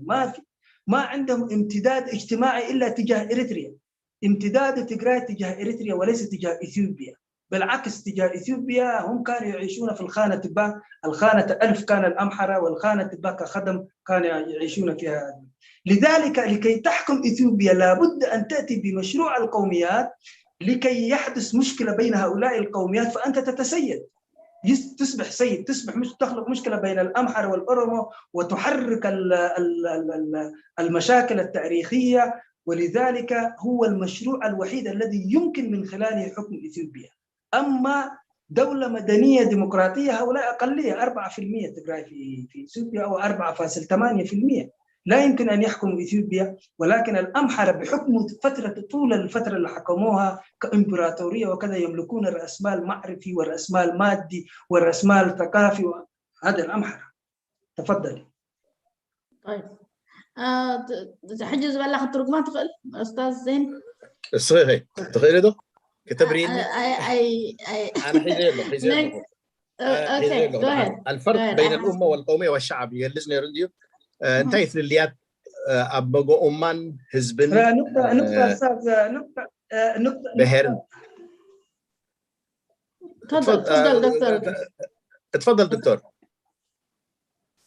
القومية العربية القومية، هو واحد قال نحن قوميتنا في إريتريا قومية عربية. أصلا نحن بمشروع الوطن الإريتري لا يعترف بالقوميات، فكيف نصبح قومية عربية؟ نحن أمة تتكون من قبائل وعشائر وإنداتات متداخلة متزاوجة مترابطة، ولغاتنا محايدة لا يتبناها أحد. ولذلك قوميتنا نحن هي القومية الإريترية. ولكن عندما تأتيني أنا شخصيا أقول لك قبيلتي فلانية في إطار إريتريا، قبيلة، أنت هذا قبائل وعشائر وإنداتات، متى كان الناس في المرتفعات؟ القومية ليس لها بنية اجتماعية، وقومية هذا مصطلح كاذب تفتيتي متخلف. لا، المفروض أنا أستحي أن أنطق أقول قومية، والله أستحي، لأن هذا فكر متخلف جدا يرجع إلى القرون الوسطى. لا يوجد في العالم، حتى في القرون الوسطى كانت تحت إمبراطوريات. لذلك نحن قوميتنا هي القومية الإريترية، ونتعصب للأمة الإريترية، ولكن التعصب الإيجابي وليس التعصب السلبي. شكرا. سلازي تفريليات تقلص كل دكتور انتي بال أمة ونتنا إريتراويان كذا نجر فلوينت كم زلنا كلا نجر نحبار دليت نيمبار كم زلنا سالساي هذا نحبار الرأي ويدما وحدة إيديولوجية إيديولوجيكال ويدما نتحساسبا حدنت كم زلنا يزغربو سلازي زيتي نأمنا إريترا أمة زجبرة هذا حزب دما حزبي نه هذا هاجر كون يخلون بر أمة كون يكيلونيو سلازي تفرليو من أمان حزبن حزبي هاجر كفترة يكيلونيو أمة ترايو أبو ما تمركز كان تراي هاجر كفترة تخيل تي بهر دما ويدما أمي أزبال زل دما السوء ناي أخر النت مخريات ويدما ناي كمزي منيح ويدما نحن حب قالوا نعيس تزي كوينو تعصب زلوا تزي كوينو كالي بزح مردات هذا زلوا أي مسلينيو جن أماونت وي هذا جزء مستي بهرنت ويدما مستي حزبونت كتحاوس كله بهذا شنخ أونتاوي شنخ اللوا سدما قبوليو سدما أبناء كالوت مسألة وين كالوت كي سجرك نهالوت كي دهال كان نهالوت كي جسس كا انت ده اللي هينو سو قبوليو تخالي جن تي أونتاوي سدما كم تنايب على هتلر نايب على هاي لسلاسة كم زي نحنا هاب كالوت نبلس ينازل سو قبول أيكونن زدما ناي قومية ويدم بهر زبل عندنا دحرة بايتاي بلون مريت مريت دحرة بايتاي بلون تين تجراي نيتوبيا كم بهرات خفافلوا خلوا اتحاد نعوم كجزء زبقهم ميلاز نبرة نسوت رئيس لزقوني بوت رايم كنيتوبيا خجزوا زقولوا السوم ناي بعلم ناي فلتت كابيتال أي نبرة من تجارو كم هو بالكوننا دم أنتي مالتيو عبلالو قانقاي باللومن تقانقهم سدرتيو أبتا كلنا توم تزي كوينو ويدم ما كوساتات إيرترا كابو زخيد كابو حق زخيد هيكونن تسوم زقوم تقولوا مريت دم سحاب مريت هيكونن very arid زخونة مريتيو كمون أبكاري شنهات بزيك كوساتات إيرترا نعوم زمسير حزبي رحاد ويدما تاشم زهبهم حيل زهبهم أبكار خدوا يبلو من سوم دما أب إثيوبيا خنبرو خلوا كم كاتيجوري بيوم زنبرو أم حارو قويتوت كوينهم نعوم أجل سوم أجل قلتنا توم كم أجل قلتي سرحني رومارتيو سلزي نعوم إثنيك فيدراليزم كفترو بحرياوي نيرو بوت رايم كنتيوبيا خجزوا زخلوا هذا سيفيكاوي ديمقراسياوي دولة ويدما هاجر كفترو أي كلهم يوم مغنياتون الصمم بعلم 4 بشمنت هبميت سلزخنا كابزا بإثيوبيا ده هراي مجرش أخم اللي شاز دلي هذا هبتم كومنت زجبرو نحن عربي نايلو نيرو نحن عربي كنا عربي ناس بالكلام مغنيات بلنان نعناز كتمرنا زخيل وما ونتنا تأرترا ونتنا تراي بهراز زي أمن قانقاتنا دما نيوتراليو قانقاتنا مغنياتو مننت ويدما بهراونت أي فترة قانقا بإرترا تم بهرا تم قانقاتات تزاربا كوب دمور ناي قبيلاتات داتات دما إرترا زقبرا السنين تناي بهرات انتدا اخنا العل كوينا زين إرترا زبتاتنا يو اسو دما حد الدحوريو كاب ما كلاي كفل الزمن زمسي مس مودرن ستيت زي سماع امريو ويبل شكرا هنا عندي ملاحظة نقطة مهمة جدا، نقطة مهمة جدا أستاذ. أنت قلت تفضل دكتور. نحن لسنا عرب. أنت قلت نحن لسنا عرب. أنا لم أقل هذه العبارة. العبارة التي قلتها، وهذه نقطة دقيقة جدا جدا، لأن الناس يقولون لك نحن لسنا عرب كذا.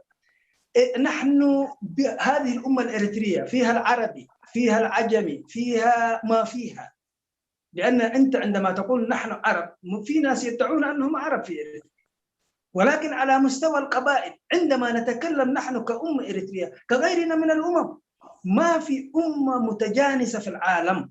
أنا أقول أن إريتريا بقبائلها وإمداداتها وعشائرها، الذي يرجع إلى نسبه إلى طالوت ما في مشكلة، الذي يرجع نسبه إلى جالوت ما في مشكلة، الذي يرجع نسبه إلى خالد بن الوليد ما مشكلة، الذي يرجع نسبه إلى فالوك ومالوك ما عندنا مشكلة. في المرتفعات قالوا نحن جدنا جاء من وراء البحار فالوك ومالوك، القصة ما في مشكلة.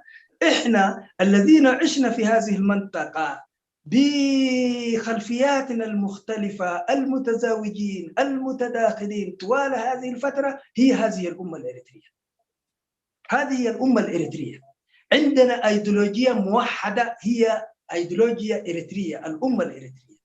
عندنا رؤية مشتركة للأمة الإريترية، عندنا إرادة العيش المشترك، متمايزين. عندما أقول أنا إريتري فأنا أتميز عن التجراوي، أتميز عن جيبوتي، أتميز عن الإثيوبي، أتميز عن السوداني، أنا إريتري. هذه هي الأمة الإريترية. فينا العرب، فينا اليهود، فينا كذا، هذه تفاصيل الأمة الإريترية. وهذه النقطة يجب أن تكون واضحة جدا، مش واحد يأتيني يقول لي أنتم لستم عرب يمارس علينا السيادة.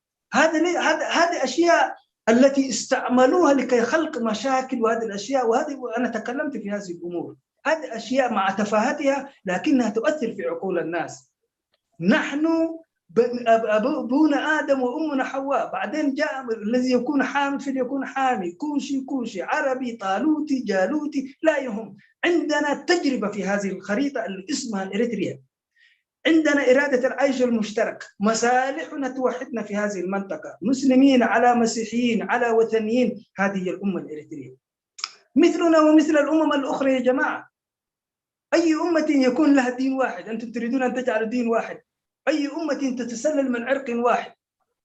هذا هو المفهوم الذي وضعه أجدادنا للأمة الإريترية، ولذلك لم يتعصبوا لهذه لغاتنا. والقوميات ليس لها بنية اجتماعية في إريتريا.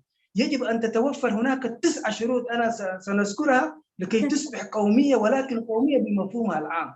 أما القومية اللي عندنا لو أخذنا شرط واحد وهو التضامن، الآن عندنا تضامن بين هذه القوميات. هل نحن متفقين على أن الساهو قومية، التجريت قومية، البلين قومية؟ مش متفقين، معناها ليست قومية، ليست قومية هذه، لأن القومية من طبيعتها تتعصب للساهو، تتعصب للتجريد، كل الناس بالإجماع، ولكن نحن ليس لنا إجماع بدليل أن ليس لنا بنية اجتماعية في إريتريا. شكرا. طيب we only have 10 minutes. عسى ترى طريفنا له، سلازي أستاذ زين أحتقرأ بالكات تترجم لي شوية comments متقله very quickly ألطيفة خنبوبوي ما we don't يعني يدلنيو comment ولا نعوق تملوا له just عشان الدكتور يعرف المتابعين إيش قاعد يقول يعني. أيوة عشان يكون في أيوة تازبلا هتكسركم قدم الريمونن أي بلكون نحن لسنا عرب أي كونان أي بلكون نيل زد ما قداس نتبي كون نحن أمة إريتريا نبري نزل لنا أبتا أمة إريتريا بوستا قال يوم عربي نزل له، قال يوم دك جالو مالوك إنا يبلو، قال يوم دك طالوت هنا قال يوم دك خالد بن الوليد هنا يبلو. هذه زي شجرة يكونن يبلالو الشيء يكونن تيجي بأس النازل له. نحن هم إريتراويان نعنا كسمعنا زخيل حادي زتمرنا سن حساب كلوانا كم أمة كخيل على كابكالو زفلالينا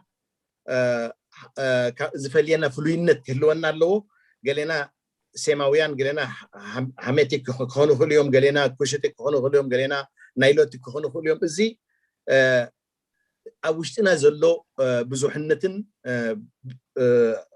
زي هبتمنى ده أمبر أي قد أنا نتدع كم أمة هذا ناي حبار من باردليات هاليونا سلزي إتنا حبار من باردليات تي هذا طقم خلونا السيتي ناي حبار رقاحنا قاسم مشترك زبالو قانقاتنا دما نيوتراليو أب إرترا فتسيمو قوميات أي جبرنا نتقانقا كم أبنت وصلوا نابنت دبل حجي إذن بلند الزاربو وي تجرد الزاربو وي سهود الزاربو هذا أمة ينايلهم أي فلتون يوم حجي إتي قانقا نيوترال كوينو تصنيحيو إتي أبوشتنا زلو تضامن وي أبوشتنا زلو تضامن نزن بهرات زيادة بهرات تسويعين زلو عبتي ناي من قصة إرترا هذا زت أمرن حبار رقاحي محبراوي متأسسار تعصب ويكا نحنت ويكا أننت يبلنن أبقانقان أبهر انت مركزا سلازي إزي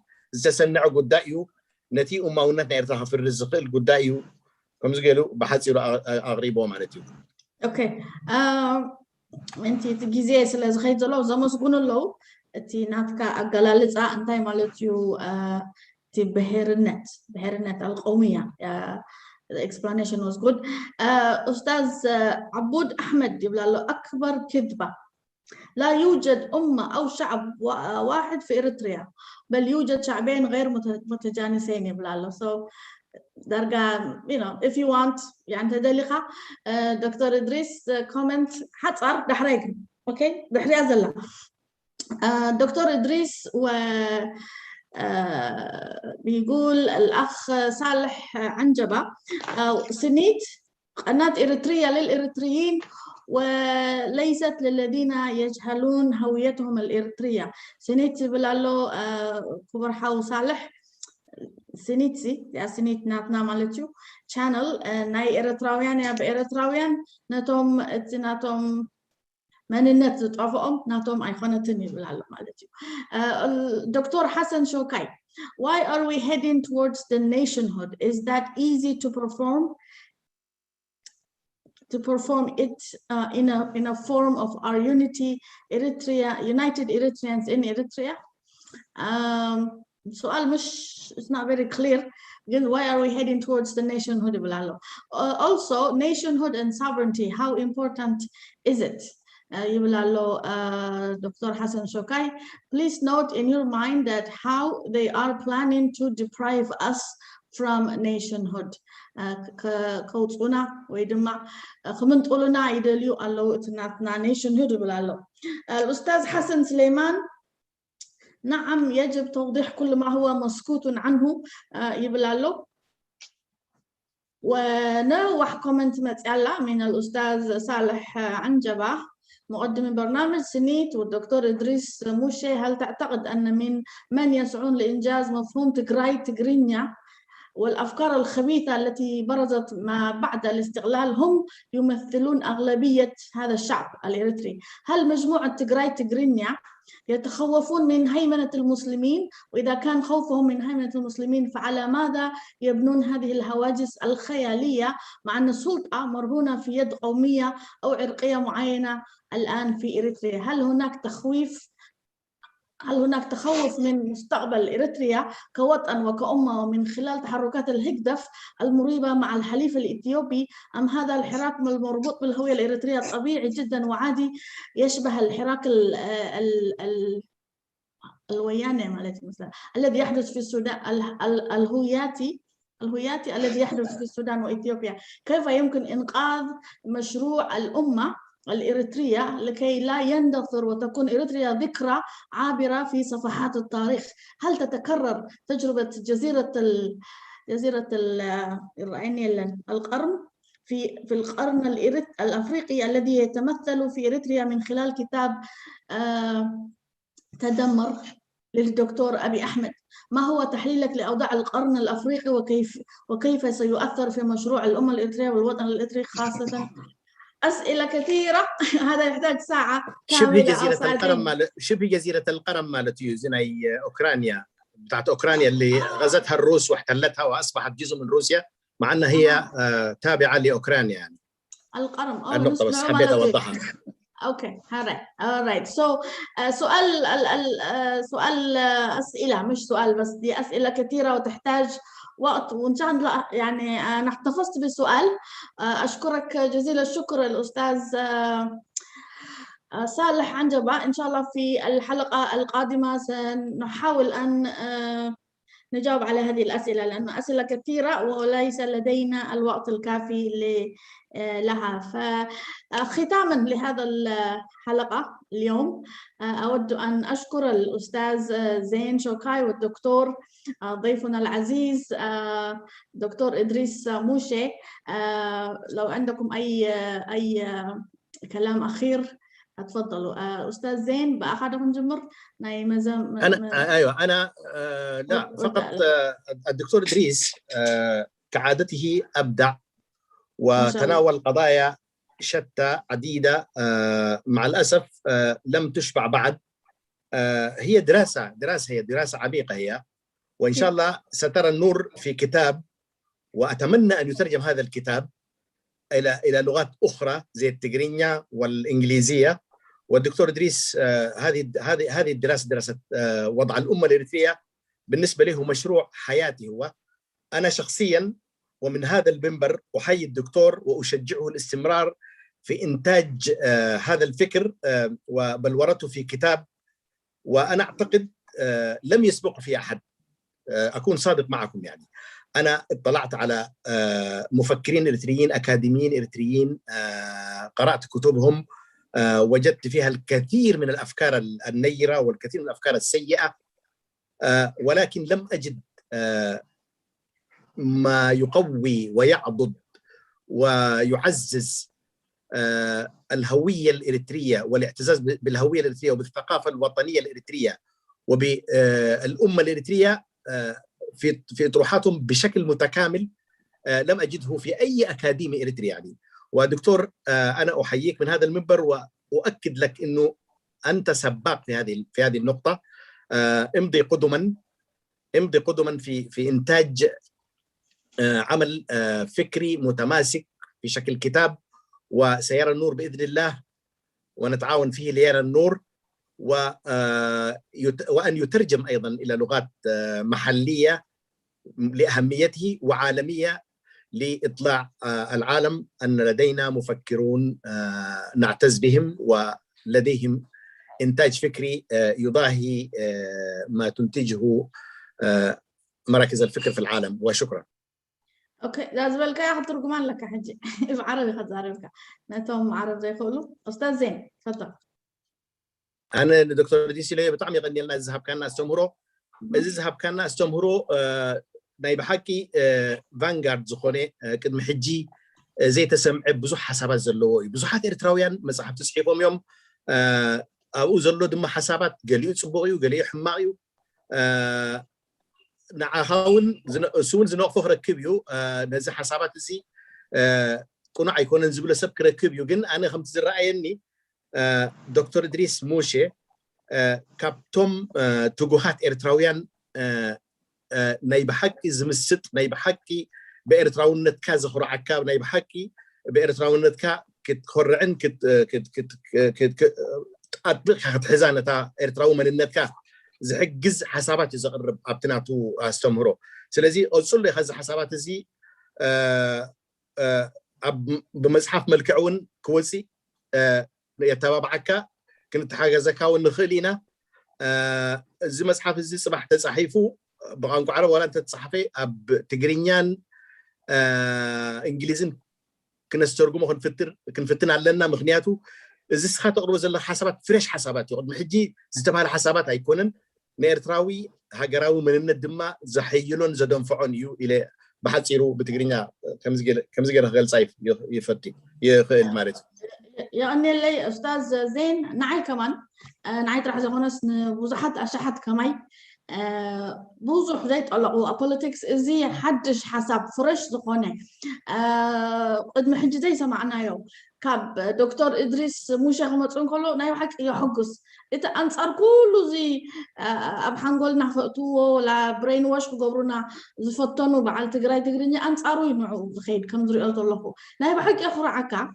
إرتراو مخانكا ختصم عنكو لخا دكتور إدريس موشي نايو حكي أخرى عكا إتي إرتراو سيحجي وتمالي ولا دحرت إليان زمت قليلهم انتي تناتوم على ما خطونا در كم زي مخانو نايو حكي أبي أستمهرو إيو حدشيو نبوزحات سبات سلازي إذا نقر زدما كم زيجرو خمت أبزناتنا بروجرام أبناي سنيت نايم حكة تمسكناك سنيت نعنا عبي خرعاتي سمعنا كم زيجر كاخد قل سألنا أب حنتي ساعات زي خنس أب 4-5 عينت كمان كفالات غيرنا خنقول صو نزي عبا حسب زي إتي نيشن هود نايم حكي زي زبأس زولو يحجي أبز زلاتو إيرترا أبز حجي خويناتو زلا إذا خمسة عينت زربا 5 عينت أستمهرو بتعمي أقداسيو سلازي خنقصلوينا إن شاء الله متساي جيزي ولا دحرق تسومون قالخون كل جيزي نتفلاير رأيكم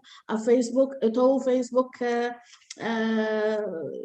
معسكر مخانوت زلا بروجرام مس دكتور إدريس تخاطتلونا إخوم كم أون بيوتيوب تخاطتلونا سلازي بلوم عالتي بخنزي جرنا هنعطوينا خنانو حالكم يدلنا ما شاء الله بزحات سبات دونجيكم أتيكم إن شاء الله كابتي فيسبوك خيتكم كم مجمر تحط رئيوة تسفا قبر نتوم قد محجي زي ما تأخذ نماز حدشوكم زولوزي إتا قطر حدا بارت 1 قد محجي زي قبرنايا نخط رئيوة دما يعدم ناي مجارش تاقيزي مع تصوينا لوم عالتي مدمدمتا دكتور إدريس موشي عدلك هو دكتور إدريس كلمة أخيرة منك وشكرا جزيلا تفضل.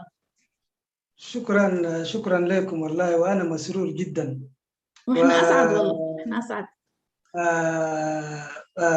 شوية فقط الناس اللي قالوا أن الأمة الإريترية كذبة يعني أيوة. هذا كلام المهم سنتحدث عنه ولكن ما ذكره أستاذنا الفاضل شوكاي بأن أنا جئت بما لم يأتي به الأوائل. أنا مجرد جامع جدا عندما أقرأ لأجدادنا أرى نفسي كأنني قزما صغيرا وأحيانا أبكي لأننا أهملنا هذا الجانب التاريخي والعزمة اللي كان على أجدادنا والثقافة يعني قمة في الوعي اللي كان على أجدادنا. هذا التاريخ الذي مسح. أنا صحيح بحكم أنني أجيد لغاتنا مثلا التجرينيا وأجيد الأمهرية لأنني ثقافة أمهرية تعلمت في لم أخرج أنا من إريتريا أصلا إلا متأخرا وثقافة أمهرية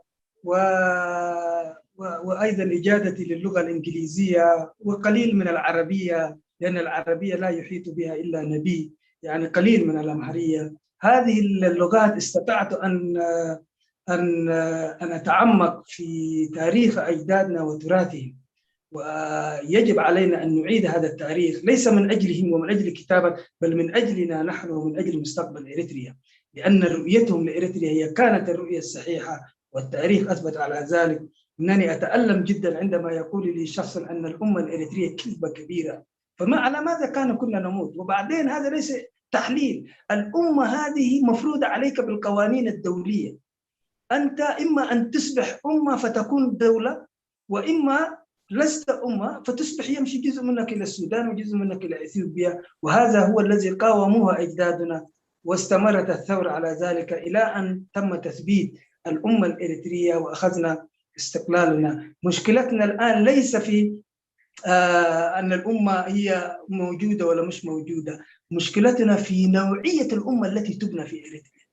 بعد أن تخلصنا من الخارج وهزمنا العالم كله بقوة السلاح وإريتريا هي الأمة الوحيدة التي أخذت هذا الشرعية بقوة السلاح. مشكلتنا الآن داخلية أو إقليمية. الداخلية في داخل إريتريا ما هي طبيعة الأمة التي كان يبنيها هذا النظام، وإقليمية هي مشكلة أخرى أيضا سنتحدث عنها. شكرا لكم وشكرا لك المهندسة كوثر وأشكر أستاذنا الفاضل الزين شوكاي الذي أبدع في ترجمة هذه الدردشة هذا المساء. شكرا لكم وتصبحون على خير.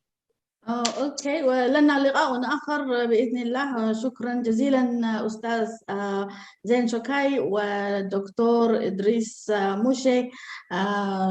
زين زبالان كوثر اقدس نقطه سيده زنبرا بتقرينا خبرنا في كده ليه. اوكي خف كدلك جيزه خدنا له دفريون عطينا مالت ان شاء الله. تفضل.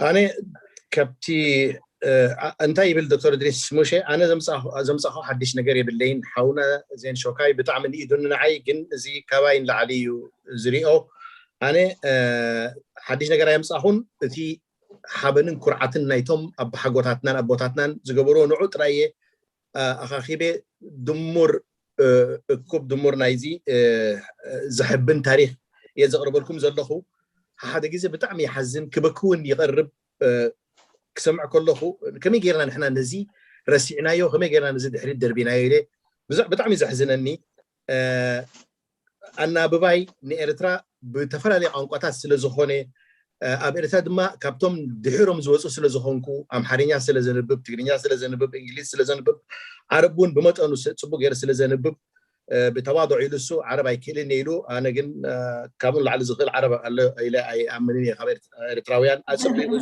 خلان او عرب زملكا حجيبل بتعم زحزن النجر انتلو ازي اماونتنا ارترا حسوتيو إلو أفو مليود الزارب كله أبزي جزيزي نزي حسابات زي أب حقوتاتنا بديهم زفر سوسي كم بحديش حدث كله نعي بطعمي زحزنني هجيب سجمنا ناي إرترا أمة الله دو يلان أيقونن أنت عينت أمة يا إرترا لو متفكر زلا إلنا سو كم سجم كم حدا عبد سجم كم حدا عبد بالدوخن ريقول لنا اب نبور كملس دما كنسعر كنكعلس لنا هاي بالماتش. اوكي اني لي ثانك يو فيري ماتش. لكم مني اطيب المنى مشاهدينا الكرام، ولنا لقاء اخر في الحلقه القادمه من هذا البرنامج مع الدكتور ادريس موشي. ابزز لكم موبوتا فقري سلام عنا قسانت كاب كله دما سنت مساهم يكون. أنا حفتكم كوثر عبد الرحمن. تحياتي للجميع والسلام عليكم ورحمة الله وبركاته. هذا حنكني. Thank you.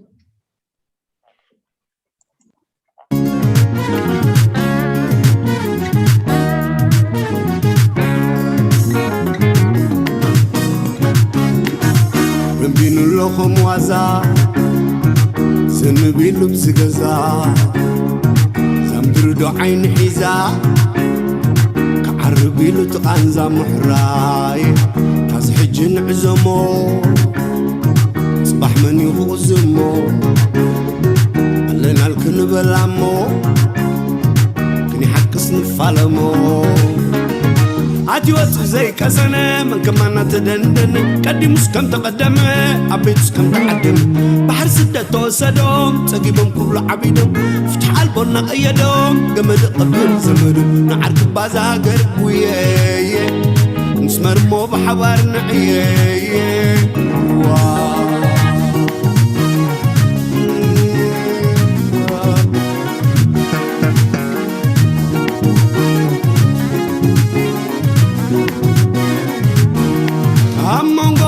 فتاني حسب لبقى بتاني حبير كدا قدمو صبح كلامي إلمو تحق ناس من سرقة مناسير ومطبقة سعدنا انتاي ودقة زبور رزحاي برقة هيوات زاب الجامو حقو تسرق سلامو حزب دكي بلالو قزي مولالي قزي خانكلو كان زاق حاضر علنا بلو إذن حفاش دمتخات بلو علنا كابلو تركا مسلو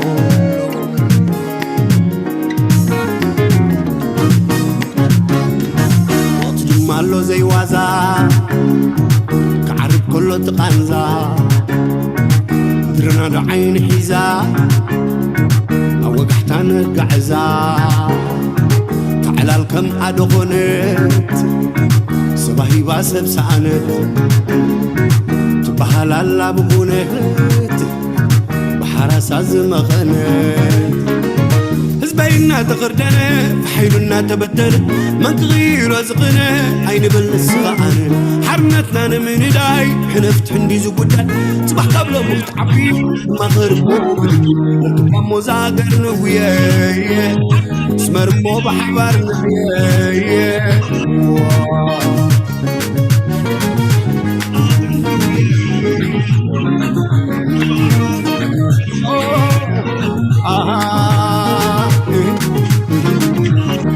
عدل سلوى بعد دربي كيحم كلها حبار بدبي زيد اتصالو وطرو زدبي كل وانزفو عقر تعبي عطا ودز بسبي تاي قدال لتغبا عقر زعبي عطا ودز بسبي تاي قدال لتغبا زعبي عطا ودز بسبي تاي قدال لتغبا عقر زعبي عطا ودز بسبي تاي قدال لتغبا زعبي تاي قدال لك حبز زعبي تاي قدال لك حبز زعبي تاي قدال لك حبز زعبي حبز زعبي